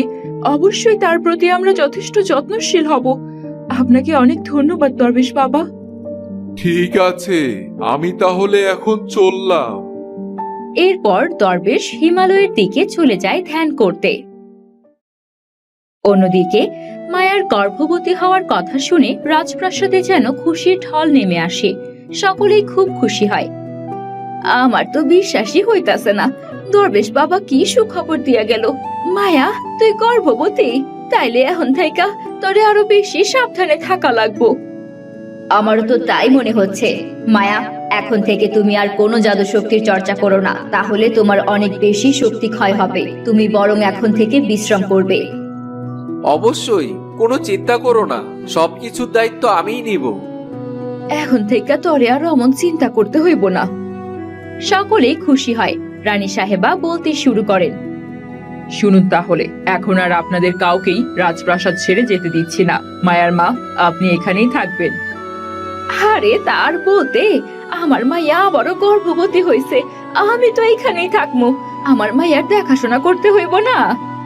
ঠিক আছে, তুমি থাইকা যাও, আমি মাঝে মধ্যে এতম করে দেখা যামুনে। মায়া, আমি খুবই খুশি হয়েছি। এই নাও, এই গলার হারটা আমি খুশি হয়ে আমাদের রাজকুমারের জন্য উপহার দিলাম।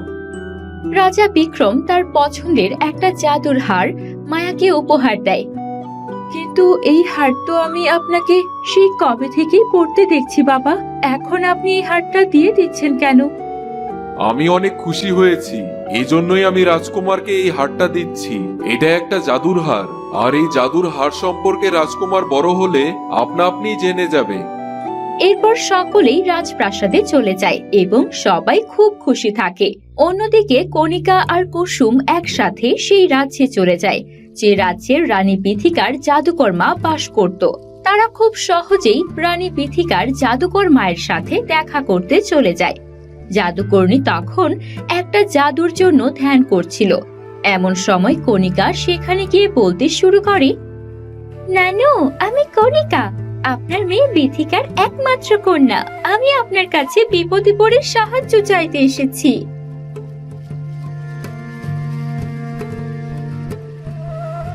কণিকার কথা শুনে জাদুকর্ণী মহিলা চোখ খুলে তাকায়। কি বললি? তুই কার মেয়ে? তুই বিথিকার মেয়ে? আমার মেয়ে? আমার মেয়ে কেমন আছে? সেই কবে থেকে তার সাথে যোগাযোগ করার চেষ্টা করছি, কোনোভাবেই সম্ভব হচ্ছে না।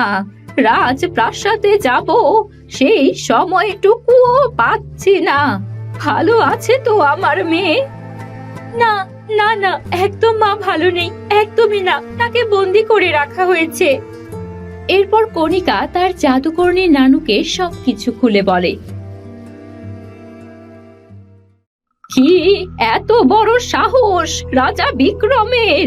আমার মেয়েকে বন্দি করে রেখেছে। আমি ছাড়বো না রাজা বিক্রমকে। তবে আপনি কি করে একা রাজা বিক্রমের সাথে লড়াই করতে পারবেন? বাবা তো খুব শক্তিশালী, তার সিপাহীও শক্তিশালী। এখন তো তার সাথে রানী পরেও আছে। তারা সকলে মিলে তো আমাদেরকে সহজেই আক্রমণ করে আবারও বন্দি করে ফেলতে পারবে। তাও ঠিক কথাই বলেছিস তুই। তবে কি বলতে চাইছিস? এখন আমি কি করব? নিজের মেয়েকে বন্দি অবস্থায় দেখে তাকে মুক্ত করব না? আর এই মেয়েকে একে সাথে করে কেন নিয়ে এসেছিস? এ হলো কুসুম, আমাদের পাশের রাজ্যের মন্ত্রী মেয়ে। আমি যে ঘটনাগুলো বললাম সেখানে তো কুসুমও ছিল। হ্যাঁ হ্যাঁ, মনে পড়েছে।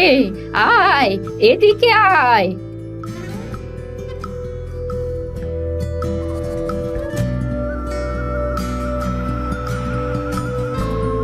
আপনাকে ধন্যবাদ, তবে আমার একটু আশ্রয় প্রয়োজন, আর আমি জাদুবিদ্যাও শিখতে চাই। শুনুন তাহলে, আমি কি চিন্তা করছি, আমাদের এখনই কিছু করা উচিত হবে না। তারপর রাজকন্যা কণিকা তাদের সকলকে তার পরবর্তী পরিকল্পনা খুলে বলে। আরে বাহ, এই পরিকল্পনা যদি সত্যি সত্যি বাস্তবায়ন করা যায়, তাহলে তো আমরা সব প্রতিশোধ একেবারে নিয়ে নিতে পারবো। কিন্তু এটা করতে তো অনেক সময় লেগে যাবে। এত লম্বা সময় নিয়ে করা কি ঠিক হবে? সময় লাগুক, তাতে সমস্যা নেই। তবে যদি আমরা এখন আবারও কোনো কিছুর জন্য প্রস্তুতি নিয়ে সেটা ঠিক মতো সম্পূর্ণ করতে না পারি, আবার বন্দী হয়ে যাই, তার থেকে তো সময় লাগাই ভালো। কি বলো নানু, আমি ঠিক বলছি না? ঠিক আছে, তুই ঠিক কথাই বলেছিস। আমার মেয়ের মতোই বুদ্ধিমতী হয়েছিস। এখন তাহলে চলে যা।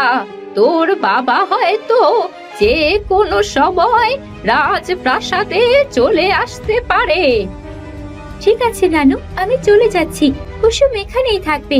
আপনি কুসুমকে আমি যেভাবে বললাম সেই পরিকল্পনা অনুযায়ী জাদু শিখিয়ে দেবেন, আর সেভাবেই কাজ করতে থাকো কুসুম। এরপর কণিকা আর সেখানে এক মুহূর্ত দেরি না করে রাজপ্রাসাদের উদ্দেশ্যে চলতে শুরু করে। অন্যদিকে কুসুম সেই জাদুকর্ণী মহিলার থেকে জাদু আর তন্ত্রবিদ্যা শেখার জন্য থেকে যায়। এই তো আর কিছুক্ষণের মধ্যে জঙ্গলের শেষ চলে আসবে। এই জঙ্গল পেরিয়ে রাজপ্রাসাদের প্রবেশদ্বার। আমাকে সেখানে গিয়ে আবারও জামা কাপড় পাল্টে নিতে হবে। দাসীর বেশি আমাকে লুকিয়ে লুকিয়ে রাজকন্যার কক্ষে প্রবেশ করতে হবে। কেউ যেন না জেনে যায় যে আমি এতক্ষণ রাজপ্রাসাদে ছিলাম না। এভাবে লুকিয়ে লুকিয়ে রাজকন্যা কণিকা সফলভাবে চলে যায় তার কক্ষে। অন্যদিকে মায়াদের রাজমহলে রানী পরী এবং রাজা বিক্রম রাজকন্যা চন্দ্রাবতীর সাথে খেলা করছিল। এমন সময় তারা দেখতে পায় রাজকন্যা চন্দ্রাবতী খেলতে খেলতে হঠাৎ একটা ফুল তৈরি করে ফেলে। সে অল্প অল্প কথাও বলতে পারত তখন। রানী পরী এটা দেখে অবাক হয়ে জিজ্ঞেস করে, আরে রাজকন্যা, তুমি কি করে এই ফুলটা এখানে প্রকট করলে? এখানে তো কোনো ফুল ছিল না। রাজকন্যা চন্দ্রাবতী ধীরে ধীরে বলে, কি জানি, আমি তো জানি না। আমার এখানে একটা ফুল দিয়ে খেলার খুব ইচ্ছে ছিল, এই জন্য মনে মনে চিন্তা করলাম। আর এখানে এই গোলাপ ফুলটা কি করে যেন চলে এলো। আমি তো ভেবেছি নানু তুমি আমাকে এই ফুলটা দিয়েছো। চন্দ্রাবতীর এমন অলৌকিক জাদু ক্ষমতা এত ছোট বয়সে দেখে রানী পরী খুব খুশি হয়। রাজা বিক্রমও অবাক হয়ে জিজ্ঞেস করে, কি হলো রানীপরি? কি বললো চন্দ্রাবতী? ও কি জাদু শক্তি ব্যবহার করে এই ফুলটা প্রকট করে ফেলেছে? আমার মনে হয় আমার থেকেও এবং মায়াপরীর থেকেও অনেক বেশি শক্তিশালী হবে আমাদের চন্দ্রাবতী। দেখো না, নিজের ইচ্ছা শক্তি দিয়ে একটা ফুল প্রকট করে ফেলেছি এই বয়সে। খুবই ভালো হবে। আমাদের রাজকন্যা চন্দ্রাবতী তাহলে তার মায়ের যোগ্য উত্তরাধিকার হতে পারবে। তোমাদের পরিশক্তি সম্পর্কে ও মনে হয় সম্পূর্ণ জেনে গেছে। আমিও সেটাই চিন্তা করছিলাম, চন্দ্রাবতী কি সম্পূর্ণরূপে মানুষ হবে, নাকি আমার আর আমার মেয়ের পরিশক্তিও কিছু পাবে? এখন তো মনে হচ্ছে অনেকটাই পরিশক্তি পেয়েছে। এভাবেই তারা কথা বলছিল। আরো কয়েকদিন সুখে শান্তিতে রাজপ্রাসাদে কেটে যায়।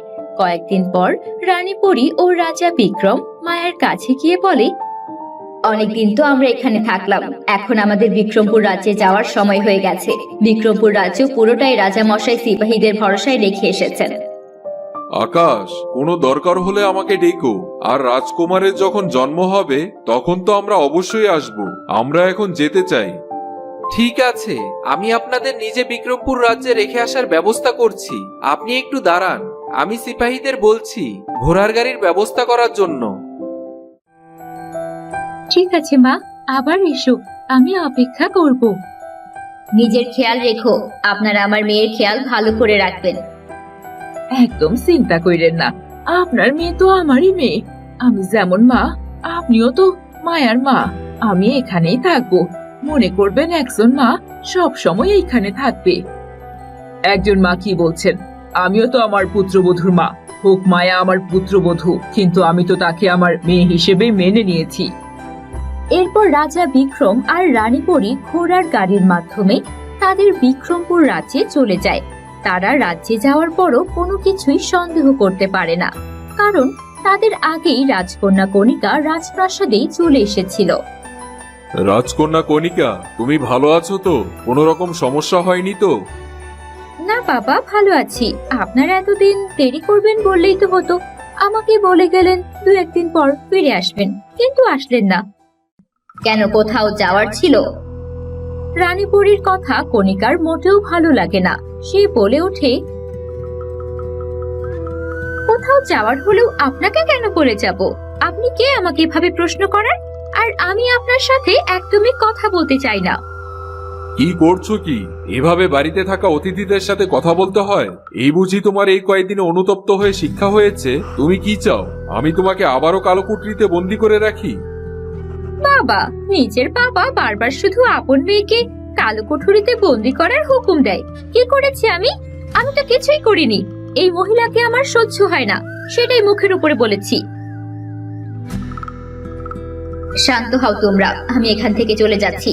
তোমরা নিজেরাই কথা বলো। আর আবারও ওকে কালো কুঠুরিতে বন্দি করতে হবে না। ও তো খারাপ কিছু বলেনি। ও আমাকে পছন্দ করে না। আমারই উচিত হয়নি ওকে প্রশ্ন করার। আমি এখন যাচ্ছি। এখন এসেছে ভালো সাজতে। যান যান, কোনো প্রয়োজন নেই এই রাজপ্রাসাদে। নিজের পরিরাজ্য ছেড়ে এখানে থাকারই বা কি প্রয়োজন আমি বুঝি না। যেদিন থেকে এখানে এসেছেন এরপর থেকেই শুরু হয়েছে আমাদের সংসারে যত অশান্তি। আপনি যদি পরিরাজ্য ছেড়ে এখানে না আসতেন তাহলে হয়তো আমাকে কখনো কালো কুঠুরিতে এতগুলো বছর কাটাতে হতো না। আর আমার মা এখানে রানী হিসেবেই রাজত্ব করতো। এবার থামো, তুমি অনেক বেশি কথা বলছো। তোমাদের নিজেদের অপরাধের কারণেই শাস্তি দেওয়া হয়েছিল। আর যদি তোমার ব্যবহার ভালো না হয়, তোমাকে শাস্তি দিতে আমি দ্বিতীয়বার আর ভাববো না। রানীপরী আর কোনো কথা না বলে সেখান থেকে রাজপ্রাসাদের বাইরে চলে আসে। তার খুবই মন খারাপ হয়। এরপর রাজা বিক্রম কণিকার সাথে কিছুক্ষণ কথা বলে সেও রানীপরীর সাথে দেখা করতে চলে আসে। রানীপরি, তুমি কিছু মনে করো না। আমার মেয়ে এমন করে কথা বলে তুমি তো তা জানোই। সে তোমাকে একদমই সহ্য করতে পারে না। সে মনে করে তার আর তার মায়ের এমন অধপতনের পিছনে তুমিই নাকি দায়ী। আমার মনে হয় কি আমার পরিরাজ্যে চলে যাওয়াই ঠিক হবে। এখন তো সবকিছু ঠিক হয়ে গেছে। আমি বারবার পরিরাজ্যে যাই, আবার এখানে চলে আসি। তুমি এখানে থাকো, তোমার রাজত্ব দেখো। আমি মাঝে মধ্যে ঘুরতে আসবো, তখন না হয় তোমার সাথে দেখা হবে। আমার একেবারে এখানে থাকতে আর ভালো লাগছে না। আমার যেতে ইচ্ছে করছে। তুমি কি কষ্ট পেয়ে এমন কথা বলছো? না না, আর আমি বলি কি, কণিকাকে একটা ভালো ছেলে দেখে বিয়ে দিয়ে দাও। দরকার হলে এমন কোনো ভালো ছেলে খুঁজে বের করো যে তোমার এই রাজ্যে থাকবে, তোমার অবর্তমানে এই রাজ্য দেখাশোনা করবে। আর তাছাড়াও তোমার অবর্তমানে এই রাজ্যের দেখাশোনা তো কণিকাকেই করতে হবে। যদি কোনো ভালো ছেলের সাথে বিয়ে হয় তাহলে কণিকার স্বভাব হয়তো আরো ভালো হয়ে যাবে। আমিও সেটাই চিন্তা করছি। আমার পাশেই এক বন্ধু রাজ্য আছে, তার এক ভালো মন্ত্রী আছে। তার সাথে বিয়ে দেওয়ার চিন্তা ভাবনা করছি। ছেলে খুবই বুদ্ধিমান আর বিচক্ষণ। সে অনেক ভালো স্বভাবের ছেলে। ঠিক আছে, তুমি তাহলে সবকিছুর ব্যবস্থা করো। আমি আজ রাতের মধ্যেই আমার পরিরাজ্যে চলে যাওয়ার ব্যবস্থা করব। এটা তুমি কেমন কথা বলছো? এই মাত্রই তো তুমি বললে আমার মেয়ের বিয়ের জন্য পাত্র খুঁজতে হবে। আমি একা একা এত কাজ কি করে করব? তুমি আর কিছুদিন থেকে যাও। রাজকন্যা কণিকার বিয়ে হয়ে গেলে তারপর না হয় তুমি পরিরাজ্যে চলে যেও। আমি তখন কিছুই বলবো না। রানীপুরী এবার রাজা বিক্রমের কথা আর ফেলতে পারে না।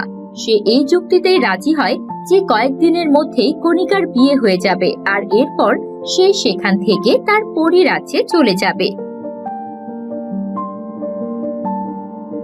এভাবেই আরো কয়েক মাস চলে যায়। মায়াপরী তার পরিবার নিয়ে সুখে শান্তিতে দিন কাটাচ্ছিল। আর কয়েক মাসের মধ্যেই মায়াপরীর ছেলে জন্ম হওয়ার কথা। সকলেই দিন গুনছিল। এতদিন তো হয়ে গেল, কিন্তু আমি এখনো মন্ত্রীর মেয়ে কুসুমকে ধরতেই পারলাম না। মায়া, আমি মনে হয় যোগ্য রাজা হতে পারবো না। আমার রাজপুত্র যেন আমার মতো অযোগ্য রাজা না হয়, তুমি সেদিকে খেয়াল রেখো। এইভাবে কেন কথা বলছো? তুমি মোটেও অযোগ্য রাজা নও। শুধু শুধু একটা ভুলের জন্য এভাবে নিজেকে দায়ী করো না। ভালো করে জানো আমি আর তুমিও, এই দেখো এতগুলো বছর হয়ে গেছে তুমি রাজত্ব করছো। রাজ্যে না কোনো অসঙ্গতি আছে, না কোনো দুঃখ কষ্ট আছে। সব প্রজারাই তোমার উপর খুশি। আমরা কোনো না কোনো সময় ঠিকই কুসুমকে ধরে ফেলবো, আর ও যদি কোনো খারাপ পরিকল্পনা করেও থাকে সেটাও আমরা নষ্ট করে দেব। তুমি একদম চিন্তামুক্ত থাকো। এরই মধ্যে রানী সেখানে চলে আসে। মায়া ঠিক কথাই বলছে। আকাশ, তুমি কেন শুধু শুধু এখনো সেই পুরনো কথা চিন্তা করে মায়াকে আরো চিন্তায় ফেলছো? দেখো না, আর কয়েক মাসের মধ্যেই মায়ার সন্তান জন্ম নেবে, আমাদের রাজপুত্রের জন্ম হবে। এখন এসব চিন্তা করে কোনো লাভ নেই। আমাদের আয়োজন করতে হবে। আশেপাশের সকল রাজ্যের লোকেদের আমি দাওয়াত দিয়ে খাওয়াবো। আমার নাতি হবে। আচ্ছা, রাজকন্যা চন্দ্রাবতী কোথায়? ওকে তো কোথাও দেখতে পাচ্ছি না। বাগানে খেলছে নাকি? হ্যাঁ, আমি কিছুক্ষণ আগে চন্দ্রাবতীকে বাগানে খেলতে দেখেছিলাম। ঠিক আছে, আমি তাহলে যাচ্ছি, দেখি চন্দ্রাবতী কি নিয়ে খেলা করছে। এরপর রানী বাগানে চলে যায়। সে দেখতে পায় চন্দ্রাবতী তার নিজের মনের মতো করে খেলাধুলা করছে। কি হলো চন্দ্রাবতী, একা একা কি খেলা করছো? আমাকেও তোমার সাথে খেলতে নাও। আসো দাদু, আমার সাথে খেলা করো। এই দেখো, এখানে আমি কতগুলো খাবার দাবার রান্না করেছি, এগুলো খেয়ে দেখো। রানী রাজকন্যা চন্দ্রাবতীর সামনে অনেকগুলো সত্যিকারের খাবার দেখে অবাক হয়ে যায়। তুমি কি এসব খাবার কাজের দাসীদেরকে বলে আনিয়েছো? কাজের দাসীগুলো না, এতগুলো খাবার তোমাকে এখানে দিয়ে গেল। এগুলো তো নষ্ট হবে। খাবার অপচয় করা ভালো নয়। কিন্তু আমি তো কাউকে খাবার আনতে বলিনি। আমার খেতে ইচ্ছে করছিল, ভাবলাম খেলা করব, তাই কিছু খাবার থাকলে ভালো হয়। আর অমনি এখানে খাবার চলে এলো। রানী জানতো না যে রাজকন্যা চন্দ্রাবতীর কাছে পরীদের জাদু শক্তি আছে। এই ব্যাপারে শুধু রানী পরী আর রাজা বিক্রম জানতো, আর তারা মায়াকে বলে গিয়েছিল। রানী এই কথা শুনে কিছুটা অবাক হয়ে যায়। সে কি অবাক করা বিষয়! তুমি কি এগুলো সব নিজের ইচ্ছা মতো বললে আর চলে এলো?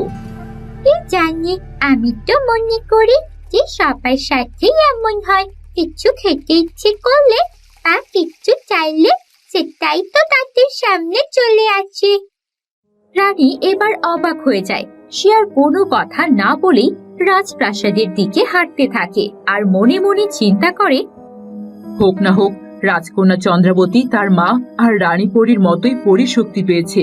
কিন্তু এত ছোট বয়সে এত পরিশক্তি, তাহলে বড় হলে না জানি কত শক্তিশালী হবে। আমার যে রাজকুমার আসবে সেও কি এমন শক্তিশালী হবে? না না, আমাকে তো দেখতে হবে। যাই, এখন থেকেই দূর পাহাড়ে যে সন্ন্যাসী বাবা আছেন তার সাথে কথা বলে আসি। সে নিশ্চয়ই বলতে পারবে ভবিষ্যৎবাণী। রানী তৈরি হয়ে নেয় বাইরে যাওয়ার জন্য। এখন পর্যন্ত যতগুলো ভবিষ্যৎবাণী করেছেন তিনি, মোটামুটি সব ঠিকই হয়েছে। আমি যখন থেকে তার কাছে যাওয়া বন্ধ করেছি তখন থেকেই সংসারে একের পর এক দুর্গতি নেমে এসেছে। এখন আর এমন কিছুই যেন না হয়। আমার আকাশের পুত্র যেন এই রাজ্যের সবচেয়ে শক্তিশালী রাজকুমার হয়, আর ভবিষ্যৎ রাজাও তো তাকেই হতে হবে। আমি যাই, আর অপেক্ষা করলে চলবে না। রানী চাইছিলেন যার জন্ম হয়নি সেই রাজকুমারী যেন এই রাজ্যের ভবিষ্যৎ রাজা হয়। সে রাজকন্যাকে পছন্দ করত, তবে সে রাজ্যের সবচেয়ে শক্তিশালী কেউ হবে এমন কিছু সে কোনোভাবেই চাইতো না।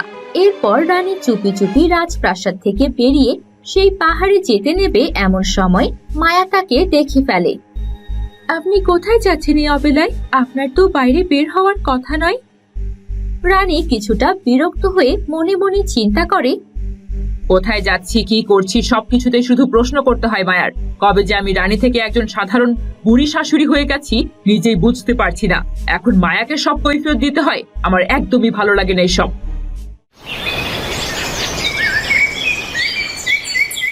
যদিও এত কিছুর পর এত সময় হয়ে গিয়েছিল, কিন্তু রানী এখনো মায়াকে সম্পূর্ণরূপে তার পুত্রবধূ হিসেবে মানতে পারত না।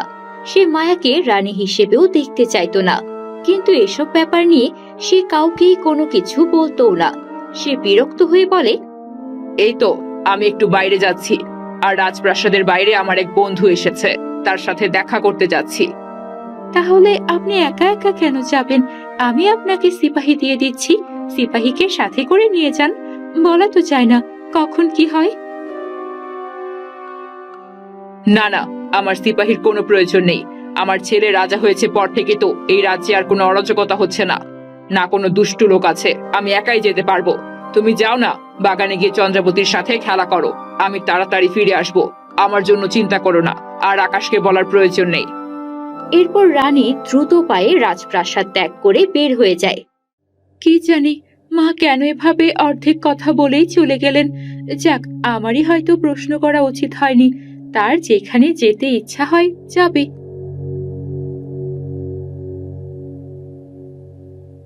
এরপর মায়া তার রাজকন্যার সাথে বাগানে খেলা করতে থাকে। অন্যদিকে রানী জঙ্গল পেরিয়ে সেই সন্ন্যাসী বাবার সাথে দেখা করতে চলে যায়। কি ব্যাপার রানী সাহেবা, এত বছর পর আবার এখানে? কি করে মনে হলো আমার কথা? কোনো সমস্যা হয়েছে নাকি? আর বলবেন না, আমাকে রানী বা কেন বলছেন? এখন তো আর আমি এই রাজ্যের রানী নই, এখন তো রানী হচ্ছে আমার পুত্রবধূ মায়া। আপনার কাছে গুরুত্বপূর্ণ এক কাজ নিয়ে এসেছি। আমি জানি আপনি ছাড়া এই কাজ কেউই করতে পারবে না। সে যাই হোক, তবে আমার জন্য সবসময় রানী আপনিই থাকবেন। এখন বলুন, কি সেই গুরুত্বপূর্ণ কাজ? এরপর রানী সন্ন্যাসী বাবাকে সবকিছু খুলে বলেন। আপনি তো সবকিছুই শুনলেন। এখন আমাদের যে নতুন রাজকুমারের জন্ম হবে তার ভবিষ্যৎ সম্পর্কে জানতে চাই আমি। সে কি আমাদের রাজ্যের সবচেয়ে শক্তিশালী রাজকুমার হবে? আর সে কি তার মা আর বাকি পরীদের থেকে জাদুশক্তি পাবে?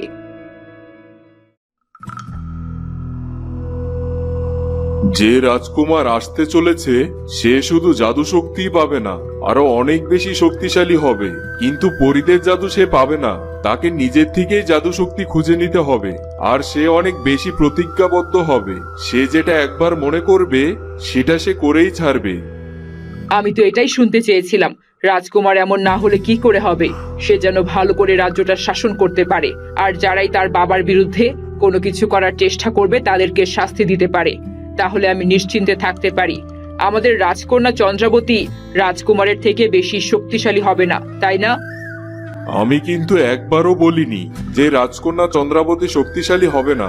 আমি শুধু বলেছি রাজকুমার পরীদের থেকে জাদুশক্তি না পেলেও নিজের থেকে জাদুশক্তি পাবে, এবং সেও অনেক বেশি শক্তিশালী হবে। তবে রাজকন্যা চন্দ্রাবতীকে আমি দেখতে পাচ্ছি, সে অনেক বেশি শক্তিশালী, আর তার মাঝে পরীদের শক্তি আছে। কে বেশি শক্তিশালী হবে এটা তো বড় হওয়ার পর তাদের নিজেদের ইচ্ছা শক্তির উপর আর নিজেদের বিভিন্ন ধরনের প্রতিভার উপর নির্ভর করবে। রানী এই কথা শুনে কিছুটা বিচলিত হয়ে যায়, কিন্তু সে আর কোনো কথা না বলে সেখান থেকে রাজপ্রাসাদের দিকে হাঁটতে থাকে। এটা কি বললো সন্ন্যাসী বাবা? তার মানে তো আমাকে নিজেকেই সব কাজ করতে হবে।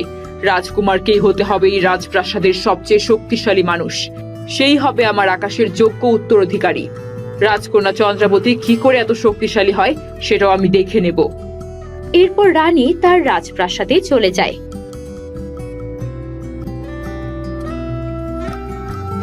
এভাবেই দিন চলতে থাকে। একদিন বিক্রমপুর রাজ্যে রাজা বিক্রম তার মেয়ে রাজকন্যা কণিকার কক্ষে গিয়ে বলে, রাজকন্যা কণিকা, আজ এক ছেলে আসবে তার বাবা মাকে নিয়ে তোমাকে দেখতে।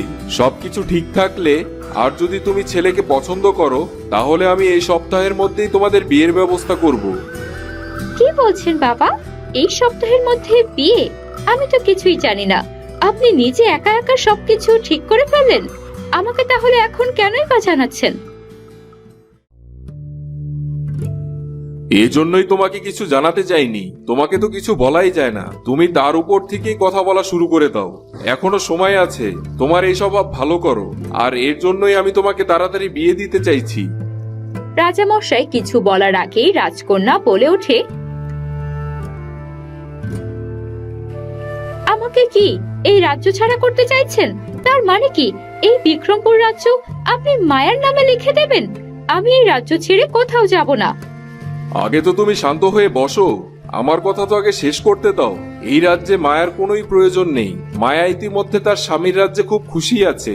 এই রাজ্য আমি তোমাকে দেব, তবে তুমি যদি তোমার স্বভাব ভালো না করো তাহলে কিন্তু এই রাজ্য আমি তোমাকে নয়, বরং তোমার স্বামী আর সন্তানদের দিয়ে যাব। এখন তুমি বলো, তুমি কি চাও? রাজা বিক্রমের মুখ থেকে এমন কথা শুনে রাজকন্যা কিছুটা চিন্তায় পড়ে যায়। সে মনে মনে চিন্তা করে, না না, এখন বাবাকে রাগালে চলবে না। সে তো যা বলে তাই করে। আমাকে এখন যেমনটা বলছে তেমনটা করে নেওয়াটাই ভালো হবে। আর আজ রাতে মায়ের সাথে দেখা করেও বাকি পরিকল্পনা করতে হবে। এভাবে চুপ করে দাঁড়িয়ে রইলে যে? তুমি যদি না চাও তাহলে আমাকে বলো এখনই। না না বাবা, আমি আমার ভুল বুঝতে পেরেছি। আপনি আমার জন্য যাই করবেন ভালোর জন্যই করবেন। ঠিক আছে, আমি আপনার সব কথাই মেনে চলবো। যদি সেই ছেলেকে আপনার পছন্দ হয় তাহলে আমার কোনো আপত্তি নেই, আমি তাকেই বিয়ে করব। ঠিক আছে, তাহলে তৈরি হয়ে নাও। সেই ছেলে কিছুক্ষণের মধ্যেই তার বাবা মাকে নিয়ে চলে আসবে। এই বলে রাজা বিক্রম রাজকন্যা কণিকার কক্ষ থেকে বেরিয়ে চলে যায়। রাজকন্যা কণিকা তৈরি হতে থাকে আর চিন্তা করতে থাকে, যেভাবেই হোক এই ছেলেকে আমার বশে করতে হবে। এই রাজ্য আমার স্বামী আর সন্তানকে দেবে? এটা হতেই পারে না। আমি হব এই রাজ্যের পরবর্তী রানী, আর আমার মাকেও আমি জেলখানা থেকে মুক্ত করব। এর জন্য আমাকে যাকে তাকে বিয়ে করতে হলে আমি বিয়ে করব। বাবার মন জুগিয়ে চলতেই হবে আমাকে।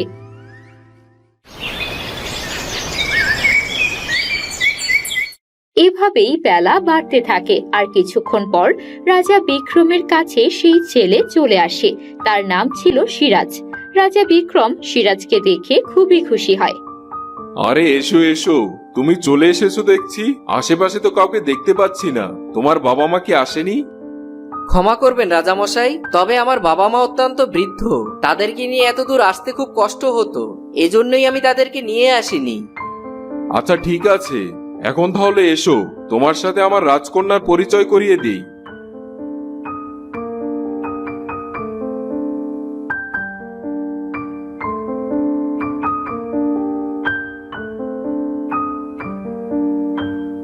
এরপর রাজা বিক্রম রাজকন্যা কণিকা এবং মন্ত্রী সিরাজের আলাপ পরিচয় করিয়ে দেন। তারা কিছুক্ষণ বাগানে একা একা কথা বলতে থাকেন। তাহলে রাজকন্যা, আমাকে কি আপনার কোনো প্রশ্ন করার আছে? আপনি করতে পারেন। আমার মতো একজন সাধারণ মন্ত্রীকে আপনি যে কোনো প্রশ্নই করতে পারেন। আমি আপনাকে আপনার সব প্রশ্নের উত্তর দেব। আমি কখনোই তোমার মতো একজন মন্ত্রীকে বিয়ে করতাম না। তবে বাবা যেহেতু তোমাকে পছন্দ করেছে, আমি বাবার উপর কোনো কথাই বলবো না। এজন্য বিয়ে করার জন্য রাজি হয়েছি। তবে হ্যাঁ, আমাকে সব সময় রাজকন্যা বলেই সম্বোধন করবে, আর আমি যা বলবো তাই মাথা পেতে মানতে হবে। যদি তুমি রাজি থাকো তাহলে আমি বিয়েতে সাই দেব, তা না হলে তোমার মতো এমন আরো অনেক মন্ত্রীকে বাবা আমার সাথে বিয়ে করানোর জন্য প্রতিদিন নিয়ে আসবেন। তুমি বলো। রাজকন্যা কণিকার মুখ থেকে এমন কথা শুনে মন্ত্রী সিরাজ কিছুটা বিচলিত হয়ে যায়। এভাবে কেন কথা বলছেন রাজকন্যা?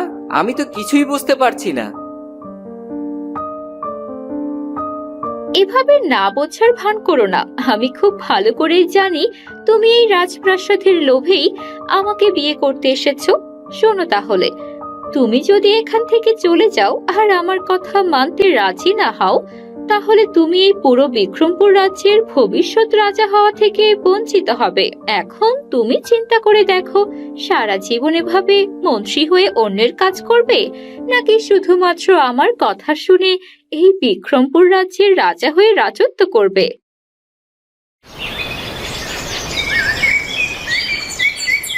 মন্ত্রী সিরাজ চিন্তা করতে থাকে। অন্যদিকে মায়া রাজপ্রাসাদে কিছু কাজ করছিল।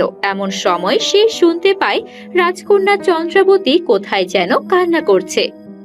আরে, রাজকন্যা চন্দ্রাবতীর আওয়াজ শুনছি মনে হলো, কিন্তু রাজকন্যা কান্না কেন করবে? আশেপাশে কোথাও তো নেই। এরপর মায়া চিন্তিত হয়ে চন্দ্রাবতীকে খুঁজতে থাকে। সে দেখতে পায় বাগানে রাজকন্যা চন্দ্রাবতী বসে কান্না করছে, আর তার পাশেই তার দাদিমা দাঁড়িয়ে আছে। কিন্তু সে রাজকন্যা চন্দ্রাবতীকে থামানোর চেষ্টাও পর্যন্ত করছে না। এ কি, মা তো এখানেই দাঁড়িয়ে আছে, তাহলে চন্দ্রাবতী এভাবে কান্না করছে, মা কি শুনতে পাচ্ছে না? যাই, আমি গিয়ে দেখি কি হয়েছে।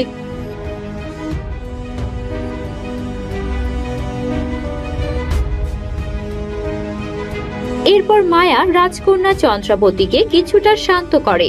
রাজকন্যা চন্দ্রাবতী কান্না বন্ধ করলে সে জিজ্ঞেস করে, কি হলো মা? রাজকন্যা এভাবে কান্না করছিল কেন? আর আপনি তো এখানেই ছিলেন, ওকে একটুও শান্ত করলেন না যে? আরে, আমি তো আমার একটা কাজে ব্যস্ত ছিলাম। আমি কি আর সব সময় রাজকন্যা চন্দ্রাবতীর আশেপাশে থাকি নাকি? ও কখন কান্না করছে কি করে বলবো? ওকে সব সময় থামানোর দায়িত্ব আমার নাকি? মায়া রানীর এমন কথা শুনে অবাক হয়। এভাবে কেন বলছেন মা? আমি তো শুধু এমনিই জিজ্ঞেস করছিলাম। ঠিক আছে, আমারই হয়তো ভুল হয়েছে, তবে রাজকন্যা এভাবে কেনই বা কান্না করছিল সেটাও বুঝতে পারলাম না। অত কিছু আমি কি করে জানবো? তুমি না অনেক বেশি প্রশ্ন করছো আজকাল। আমি সবকিছুর উত্তর দিচ্ছি বলে তবে ভুলে যেও না, আমিও কিন্তু তোমার শাশুড়ি, এই রাজপ্রাসাদের রানী। ক্ষমা করবেন মা, তবে আমি আপনাকে শুধু এমনি জিজ্ঞেস করেছিলাম। আপনি হয়তো আমার উপর উত্তেজিত হয়ে আছেন, এটা আপনার নিজের শরীরটাকেই খারাপ করবে। আমার শরীর খারাপের কথা নিয়ে তোমাকে একদমই চিন্তা করতে হবে না। এই বলে রানী রাগ করে সেখান থেকে চলে যায়। মায়া বুঝতেই পারে না সে কি এমন করলো। সে আবারও চন্দ্রাবতীর খেলাধুলা নিয়ে ব্যস্ত হয়ে যায়। কি হলো চন্দ্রাবতী, এভাবে কান্না কেন করছিলে? মা তো এখানেই আছে, কিছুর প্রয়োজন হলে আমাকে ডেকে নিলেই তো পারো। ঠিক আছে মা, এরপর থেকে ডেকে নেব। আমার ভাই কেমন আছে? কবে আসবে? খুব তাড়াতাড়ি আসবে তোমার সাথে দেখা করতে। এরপর ভাই বোন একসাথে খেলা করো। অন্যদিকে রাজকন্যা কণিকার কথা শুনে এবার মন্ত্রী সিরাজ আর কোনো দ্বিধা বোধ করে না। সে মনে মনে চিন্তা করে, রাজকুমারী কণিকা তো ঠিক কথাই বলেছে। আমি যদি রাজকুমারীর কথা মেনে চলি তাতে কি আর হবে? এতে করে তো আমি বিক্রমপুর রাজ্যের রাজা হতে পারবো। এরপর রাজমন্ত্রী সিরাজ বলে, ঠিক আছে রাজকন্যা, আপনি যা বলবেন তাই হবে, এতে আমার কোনো আপত্তি নেই। এরপর তারা দুজনেই বিয়েতে রাজি হয়ে যায়। রাজা বিক্রমও এই কথা শুনে খুব খুশি হয়। রানী পরীও সেখানেই ছিল। তোমার এতদিনের স্বপ্ন পূরণ হতে চলেছে। রাজকন্যা বিয়ে করবে, এখন তো আর তাহলে কোনো সমস্যাই রইল না। এই সপ্তাহের মধ্যেই বিয়ের আয়োজন শুরু করতে হবে। আমার যে কি ভালো লাগছে। মন্ত্রী সিরাজ, তোমাকে অনেক ধন্যবাদ। তুমি এখন তাহলে এসো, আমাদের বিয়ের প্রস্তুতি নিতে হবে। তুমি তোমার বাবা মাকে নিয়ে চলে এসো, আর বিয়ের পর তুমি তো এখানেই থাকবে, সেই বিষয়ে তো কথা হয়েছে তাই না? হ্যাঁ, তা নিয়ে কোনো চিন্তা করবেন না। আমি এখানেই থেকে আপনার রাজ্য দেখাশোনা করব। এখন তাহলে আসি। রাজা বিক্রম রাজকন্যা কণিকাকে ডেকে বলে, রাজকন্যা কণিকা, আমি তোমার ব্যবহারে অনেক সন্তুষ্ট। তুমি কোনো ঝামেলা ছাড়াই বিয়েতে রাজি হয়ে গেছো। আমি তো এটাই চেয়েছিলাম। তুমি চিন্তা করো না, ছেলে হিসাবে সিরাজ খুবই ভালো, তোমাকে অনেক সুখে রাখবে। জি বাবা, আমি বুঝতে পেরেছি। এখন তাহলে আমিও আসি। আমার মাথাটা একটু ধরেছে, আমি আমার কক্ষে গিয়ে বিশ্রাম করব। এরপর রাজকন্যা কণিকা তার কক্ষে চলে যায় এবং সে পরিকল্পনা করতে থাকে রাতে কিভাবে তার মায়ের সাথে দেখা করে ভবিষ্যৎ নিয়ে আলোচনা করবে। যেভাবেই হোক, রাতের মধ্যে আমাকে মায়ের সাথে দেখা করতেই হবে। মাকে সবকিছু বলতে হবে আর তার কাছ থেকেও বুদ্ধি নিতে হবে। এরপর আমি কি করলে ভালো হবে সে বিষয়ে।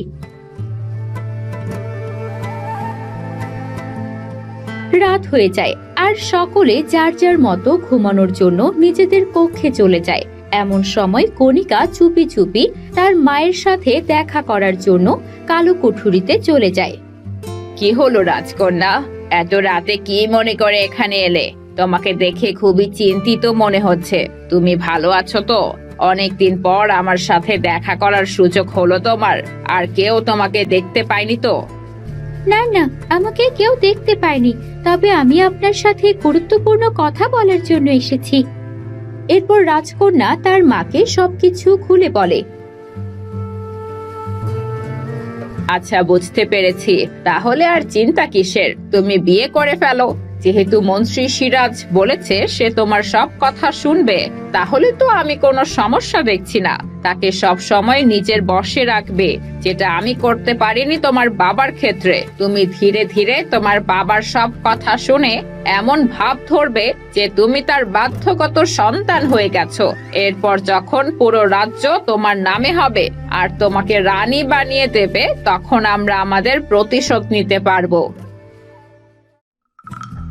আমিও সেটাই ভেবেছি, একটু লম্বা সময় লাগবে আমাদের, কিন্তু যাই হোক, প্রতিশোধ নিতেই হবে। ঠিক আছে, এখন তাহলে তুমি এসো। তোমাকে যেন কেউ দেখতে না পায়। বেশি সময় এখানে থাকলে ধরা পড়ে যাওয়ার সম্ভাবনা আছে। আর একটা শেষ কথা আমাকে বলে যাও, তুমি কি আমার মায়ের সাথে দেখা করেছিলে? হ্যাঁ, আমি নানুর সাথে দেখা করেছিলাম। রাস্তায় তো আমার সাথে কুসুমেরও দেখা হয়েছিল। আমি তাকেও সেই রাজ্যে রেখে এসেছি। ও আচ্ছা, তার মানে কুসুমও পালিয়ে যেতে সক্ষম হয়েছে। দেখেছো, মায়া আর তার স্বামী ঠিক মতো একটা কয়েদিকেও বন্দি রাখতে পারছে না। তারা আর কি রাজ্য পরিচালনা করবে? আমরা একটু শক্তিশালী হলেই খুব সহজেই তাদেরকে হারিয়ে দিতে পারবো। রানী বিথিকার এই কথা শুনে রাজকন্যা কণিকা খুবই খুশি হয়। এরপর সে জেলখানা থেকে তার নিজের কক্ষে গিয়ে ঘুমিয়ে পড়ে। কেউই কিছুই টের পায় না। পরের দিন সকালে মন্ত্রী আর তন্ত্রমাতা তাদের কালো কুঠুরির মধ্যে পায়চারি করতে থাকে আর চিন্তা করতে থাকে। জানি না মেয়েটা কেমন আছে, ও কি ঠিকঠাক মতো কোনো রাজ্যে পৌঁছাতে পেরেছে? যদি জানতে পারতাম তাহলে তো ভালোই হতো। তুমি চিন্তা করো না, কুসুম ঠিকই থাকবে। আর ও যদি সবকিছু ঠিকঠাক করে ফেলে তাহলে আমাদের সাথে যোগাযোগ করতে পারবে। কি বলছো কি তুমি? ও আমাদের সাথে কি করে যোগাযোগ করবে? আমি যখন ওকে লাল চাদরটা দিয়েছিলাম তার মাথার ওপর চড়িয়ে সেই চাদরের মধ্যেই একটা জাদুর আয়নাও দিয়েছিলাম। সেই জাদুর আয়নার সাহায্যে শুধু এক জায়গা থেকে অন্য জায়গায় কথা বলা যাবে। এই যে দেখো, আমার কাছেও জাদুর আয়না আছে। তার মানে ও যখন একটু সুরক্ষিত জায়গায় পৌঁছে যাবে আমাদের সাথে যোগাযোগ করতে পারবে। একদম চিন্তা করো না। তন্ত্রমাতার এমন কথা শুনে মন্ত্রী অনেক খুশি হয়। এভাবেই দিন চলতে থাকে। কয়েক মাস পর রাজকন্যা একজন ফুটফুটে রাজকুমারের জন্ম দেয়। রাজকুমারের জন্মে সকলেই খুবই খুশি হয়। মায়া, আমি যে কি খুশি হয়েছি তোমাকে বলে বোঝাতে পারবো না। তোমাকে অনেক ধন্যবাদ। তুমি আমার এত বড় একটা স্বপ্ন পূরণ করে দিয়েছো।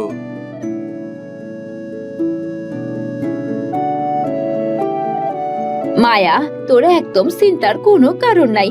ছেলে একেবারে ঠিক আছে।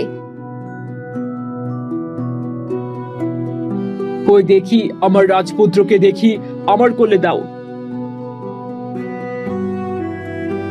রানী রাজপুত্রকে পেয়ে হাতে যেন অমৃত পেয়ে যায় এমন অবস্থা। সে তাদের রাজপুত্রকে নিয়ে খুব খুশি হয়ে হাঁটা চলা করতে থাকে রাজপ্রাসাদে এবং সকল প্রস্তুতি ঠিকমতো হচ্ছে কিনা দেখতে থাকে। মায়া আকাশকে ডেকে বলে, শোনো, বাবা মাকে আসার জন্য খবর দিয়ে দাও, তারাও যেন চলে আসেন। আমাদের ছেলের নামকরণ অনুষ্ঠান যেন বড় করে করা হয়। তুমি একদম চিন্তা করো না, আমি ইতিমধ্যে সিপাহীদের পাঠিয়ে দিয়েছি। তারা খুব তাড়াতাড়ি যেন আমাদের প্রাসাদে চলে আসেন সেই ব্যাপারে তাদের বলে দিয়েছি। তাদেরকে সাথে নিয়েই আমরা আমাদের রাজকুমারের নামকরণের ব্যবস্থা করব। এটাই ভালো হবে। আকাশ মায়াকে জিজ্ঞেস করে, আচ্ছা মায়া, তুমি আমাদের ছেলের কি নামকরণ করবে সেই বিষয়ে কি চিন্তা করেছো? চিন্তা করেছি, আমি ভাবছি আমাদের ছেলের নাম নিলয় রাখলে কেমন হয়? আরে বাহ, ছেলের নাম তো খুব ভালো হয়েছে। ঠিক আছে, তাহলে আমরা আজ থেকে 2 দিন বাদ নামকরণের অনুষ্ঠান করব, আর সেখানে আমাদের ছেলের নাম নিলয় রাখবো। সবাই খুশি হয়ে নামকরণের প্রস্তুতি নিতে থাকে। অন্যদিকে দুজন সিপাহী বিক্রমপুর রাজ্যে চলে যায়, সেখানে রাজকুমারের জন্মের খবর দিতে এবং নামকরণের জন্য আমন্ত্রণ জানাতে। আমি তো অবশ্যই আসব, রানীপুরীও আসবে। তাদেরকে গিয়ে বলে দাও প্রস্তুতি সম্পন্ন করতে। কোনো যদি সাহায্য লাগে তাহলে আমি আমার রাজ্যে সিপাহী পাঠিয়ে দিব। ঠিক আছে রাজামশাই, এখন তাহলে চললাম। রাজা বিক্রম এরপর রানীপরীকে সবকিছু খুলে বলে। সেখানে রাজকন্যা কণিকাও দাঁড়িয়েছিল। কণিকা, তুমি যাবে নাকি? তোমার বোনের ছেলে হয়েছে, তুমিও চলো তাকে দেখে আসবে, নামকরণ করে আসবে। কোনো প্রয়োজন নেই, আমি যাব না। মায়া আমার কোনো বোন নয়, আমার সৎ বোন। আমি ওকে কখনো আমার নিজের বোন হিসেবে মেনে নেইনি। এমন কথা শুনে রানীপরী এবং রাজা বিক্রম কিছুটা কষ্ট পায়।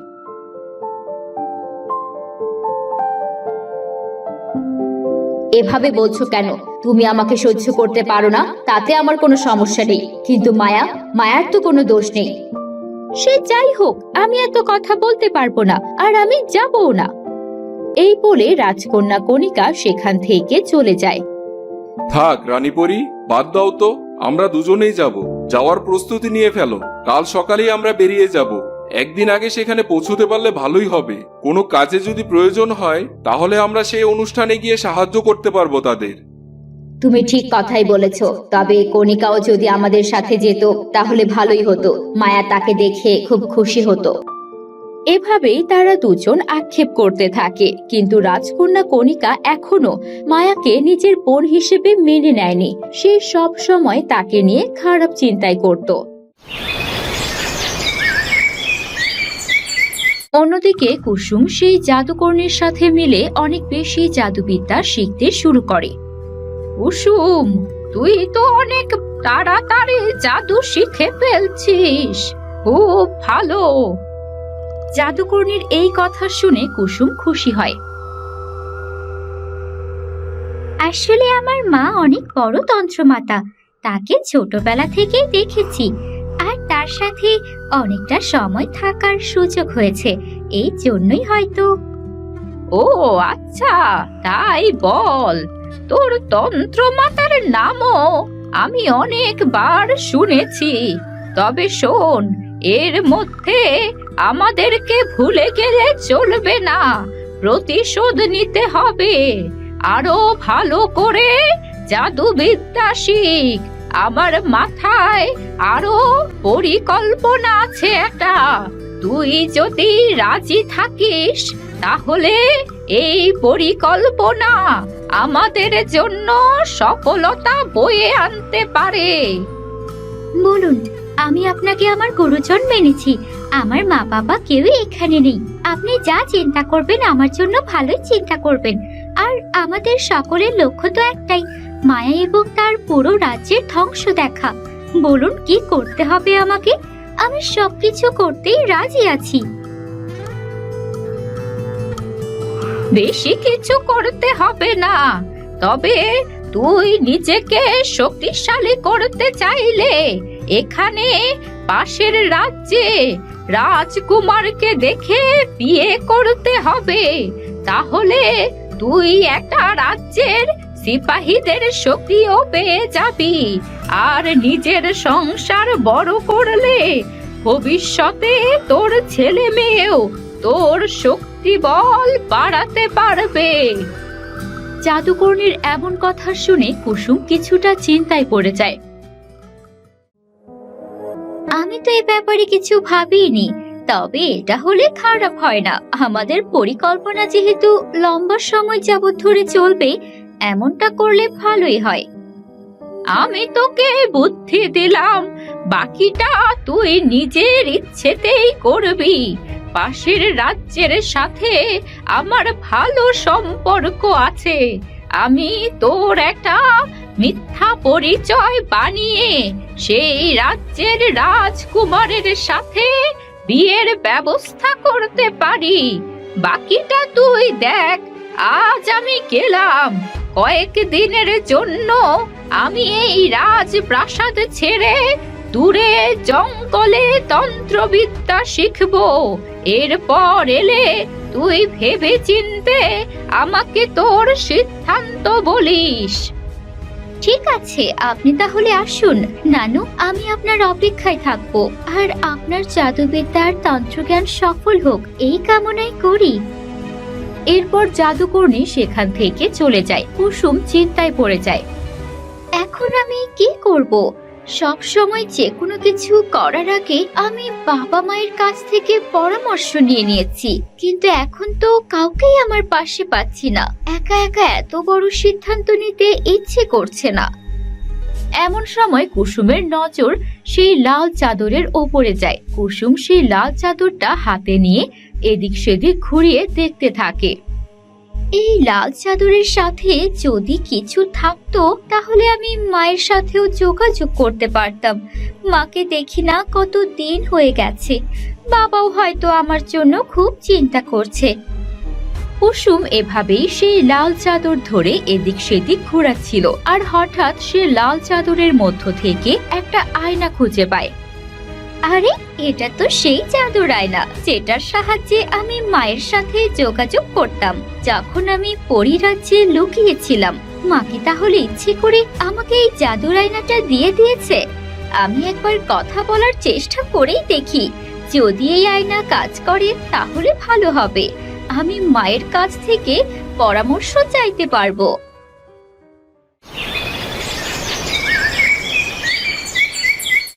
অন্যদিকে কাল কুঠুরিতে মন্ত্রী আর তন্ত্রমাতা একসাথে বসেছিল এবং চিন্তা করছিল কখন তাদের মেয়ে তাদের সাথে যোগাযোগ করবে। এমন সময় সে জাদুর আয়নার মধ্যে কোনো একটা কিছু ভেসে উঠতে থাকে। মন্ত্রী সেটা টের পায়। আরে দেখো দেখো, এই জাদুর আয়নায় কিছু একটা ভেসে উঠছে মনে হচ্ছে। দেখো তো কেউ আমাদের সাথে যোগাযোগ করার চেষ্টা করছে কিনা। আমাদের মেয়ে কুসুম না তো? সে ঠিক আছে তো? কই দেখি দেখি। তারপর তারা তাদের ছোট্ট জাদুর আয়নাটাকে সিপাহীদের থেকে লুকিয়ে এক পাশে রেখে দেয় এবং তারা সেই আয়নার সামনে বসে কথা বলার জন্য অপেক্ষা করতে থাকে। কিছুক্ষণ পর কুসুম সেই জাদুর আয়নার সামনে চলে আসে। এতদিন পর কুসুম তার বাবা মাকে দেখে খুব খুশি হয়। মা, বাবা, তোমরা ভালো আছো তো? আমি ঠিক আছি, আমার জন্য চিন্তা করো না। আরে কুসুম, তুই সত্যি ভালো আছিস? অনেকদিন পরে তোকে দেখলাম। কোথায় আছিস এখন? কি অবস্থা তোর? সব ভালো মতো চলছে তো? হ্যাঁ, তুই কি কোনো ভালো রাজ্যে পৌঁছতে পেরেছিস? জাদুবিদ্যা শেখার কোনো পদ্ধতি কি জানতে পেরেছিস? কোনো উপায় কি হয়েছে? এরপর কুসুম একে একে সবকিছু খুলে বলে। তাহলে তো ভালোই হবে। রাজকন্যা কণিকা যদি সত্যি আবারও তোকে সাহায্য করতে পারে তাহলে তো আমাদের পরিকল্পনার জন্য ভালো হবে। আমাদের সকলের লক্ষ্য যেহেতু একসাথে মিলে কাজ করতে হবে। আর সেই জাদুকর্ণী সম্পর্কে আমি শুনেছিলাম ভালো করে শিখ জাদুবিদ্যা। এরপর কুসুম তাদেরকে জাদুকর্ণীর বলা কথাটা খুলে বলে। শুনলেই তো জাদুকর্ণী আমাকে কি কথা বলছে। সেই রাজ্যে আমাকে থাকার জায়গা দিয়েছে, এখন আমার কি উচিত হবে পাশের রাজ্যের রাজকুমারের সাথে বিয়ে করে আমাদের পরিবার এবং শক্তিবল আরো বাড়ানো? আমার তো মনে হয় ভালোই হবে। তাহলে আমরা পুরো এক রাজ্যের সিপাহীদের শক্তি পাবো। আর তোরও তো বয়স হয়েছে মা, এখন বিয়ে করে সংসার কর। আমার মনে হয় সঠিক সময়ে এলে আমরা আমাদের প্রতিশোধ সত্যিই নিতে পারবো। আর এক মুহূর্ত দেরি করিস না। তুই জানিস ইতিমধ্যে মায়ার একটা রাজপুত্রের জন্ম হয়েছে। আমাদের প্রতিশোধ নিতে হলে আমাদের শক্তি বল আরো বাড়াতে হবে। তাই নাকি? আগে রাজকন্যা, এখন আবার রাজপুত্র। বিয়ের ব্যাপারে আমিও তাই চিন্তা করছিলাম। একা একা কোনো সিদ্ধান্ত নিতে আমার মন কেমন করছিল, কিন্তু এখন তোমাদের সাথে কথা হয়েছে, আমি নিশ্চিন্তে সিদ্ধান্ত জাদুকর্ণীকে জানাতে পারবো। এভাবেই কুসুম তার বাবা মায়ের সাথে কথা বলে সিদ্ধান্ত নিয়ে ফেলে সেও পাশের রাজ্যের রাজকুমারকে বিয়ে করে তার সংসার এবং শক্তি আরো সমৃদ্ধ করবে। দুদিন পেরিয়ে যায়। রাজকুমার নিলয়ের নামকরণের দিন চলে আসে। রাজপ্রাসাদে সকলেই খুশি মনে রাজকুমারকে দেখে উপহার দিতে থাকে। এর মধ্যে রাজা বিক্রম এবং রানী পরীও নিলয়ের জন্য খুব ভালো উপহার নিয়ে আসে। এই যে আমি এই উপহার আমার রাজকুমার নিলয়ের জন্য নিয়ে এসেছি। এটা হচ্ছে একটা জাদুর পাথর। এই জাদুর পাথর দিয়ে রাজকুমার নিলয় যেমন চান তেমন জাদুবিদ্যা শিখতে পারবে। আর আমি আশীর্বাদ করছি রাজকুমার নিলয় যেন আমাদের পরিশক্তিও পায়। রানী দূর থেকে দাঁড়িয়ে শুনছিল। সে মনে মনে বলে, এসব বলে লাভ নেই। নিলয় হয়তো পরিশক্তি পাবে না, তবে ওকে আরো কিভাবে শক্তিশালী করতে হয় আমি ভালো করেই জানি। আমি ছোটবেলা থেকেই নিলয়কে সব থেকে শক্তিশালী করে বড় করে তুলবো। আর নিলয় হবে আমার সবচেয়ে কাছের মানুষ। সকলকেই যেমন মায়া তার নিজের বশে করে নিয়েছে, আমি নিলয়কে আমার হাতছাড়া হতে দেব না। রাজা বিক্রম বলেন, আমি রাজপুত্র নিলয়কে ইতিমধ্যে অনেক বড় একটা উপহার দিয়েছি। এই জন্য তেমন কোনো উপহার আমরা আনিনি। নিলয়কে আমি আশীর্বাদ করছি সে যেন ভালো মানুষ হয়ে ওঠে আর তার মায়ের সব কথা শুনে এবং রাজ্যের সকল দুঃখ কষ্ট কম করার জন্য কাজ করে। এভাবেই একে একে নিলয়কে আশীর্বাদ দিয়ে উপহার দিচ্ছিল। তাদের দিন খুশিতেই পার হতে থাকে।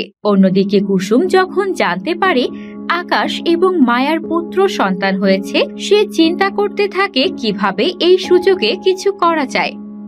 আমাকে কিছু একটা করতেই হবে। যদি আমরা সকলে মিলে কুসুম এবং আকাশের ছেলেকে নিজেদের বশে করতে পারি তাহলে আমাদের অর্ধেক কাজ সহজ হয়ে যাবে। কিন্তু কি করা যায়? আমি বরং রাজকন্যা কণিকার সাথে কথা বলে দেখি। তাকে এই সময় কাজে লাগাতে হবে।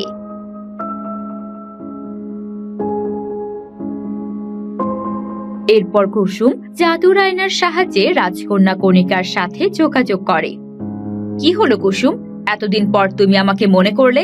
আর সবকিছু ঠিক আছে তো? জাদুবিদ্যা কেমন শিখছো? সব ঠিক আছে, আর আমার মাথায় একটা বুদ্ধি এসেছে। তুমি এখন কোথায়?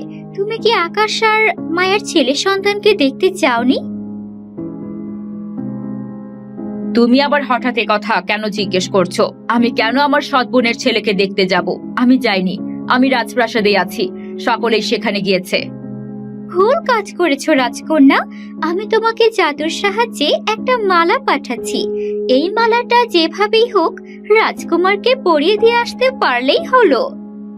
আমি তোমার কোনো কথাই বুঝছি না। আমি কেন ওই রাজকুমারকে দেখতে যাব বা তার কাছে গিয়ে মালা পরিয়ে দেব কেন? আর এই মালার মধ্যে কি এমন আছে? কণিকা কিছুই বুঝতে পারে না। শোনো, আমরা যদি এই নতুন রাজকুমারকে নিজেদের বশে করতে চাই তাহলে এটাই সুবর্ণ সুযোগ। যত ছোট অবস্থা থেকে রাজকুমারকে নিজেদের আওতায় আনা যাবে ততই ভালো হবে। তুমি কি পাগল হয়েছো? মায়া আর আকাশ কখনো এটা সম্ভব হতে দেবে না। আর কখনোই রাজকুমারকে নিজেদের মতো বড় করতে পারবো না আমরা। এত সিপাহীর মধ্যে থাকবে আর মায়া একজন পরী, সে তো সবকিছুই বুঝে যাবে। আহা, আমি এতদিন ধরে জাদুবিদ্যা শিখছি। আমার জাদুবিদ্যার উপর কিছুটা ভরসা রাখো। আমাদের আয়ত্তে সে না এলেও অন্য কাজ করাই যাবে। আমরা একজন তাকে হিংসুটে রাজকুমার বানিয়ে দেব। সেই হবে ওই রাজ্যের একমাত্র দুশমন। সে সকলকেই তার নিজের কথা মতো চালাবে এবং তাকে নিয়ন্ত্রণ করতে করতে মায়া আর সিপাহীরা অতিষ্ঠ হয়ে উঠবে। অন্যদিকে নজর দেওয়ার সময় পাবে না। যদি আমরা তাদের রাজকুমারকে এমন বিশৃঙ্খল বানিয়ে দিতে পারি তাহলে কিন্তু আমাদের কাজ অর্ধেক সহজ হয়ে যাবে। তুমি কি পারবে? এখন ভবিষ্যৎ আর বাকি সবকিছুই রাজকুমারের হাতে নির্ভর করে। আর রাজকুমারী যদি হয় একজন অযোগ্য প্রার্থী তাহলে চিন্তা করে দেখো আমাদের কাজ কতটা সহজ হবে। কুসুমের এই সকল কথা শুনে কণিকা হাসতে থাকে আর বলে, বাহ, তুমি তো দেখছি কয়েক মাসের মধ্যেই খুব ভালো বুদ্ধি করা শিখে গেছো। আমার তোমার এই বুদ্ধি অনেক পছন্দ হয়েছে। ঠিক আছে, জলদি আমাকে এই জাদুর মালা পাঠিয়ে দাও। আমি এক্ষুনি রাজপ্রাসাদে যাওয়ার জন্য প্রস্তুতি নিচ্ছি। আর দেরি করা যাবে না এক মুহূর্ত। এরপর কুসুম সেই জাদুর মালাকে অদৃশ্য করে রাজকন্যা কণিকার কক্ষে পাঠিয়ে দেয়। তো বন্ধুরা, এরপর কি হতে চলেছে? রাজকন্যা কণিকা কি সেই মালা নিয়ে সত্যিই রাজকুমার নিলয়ের নামকরণ অনুষ্ঠানে চলে আসবে? আর এই মালা পরার পর রাজকুমার নিলয়ের কি কি পরিবর্তন হতে চলেছে জানতে হলে দেখুন আমাদের মায়া কন্যার পরের পর্ব।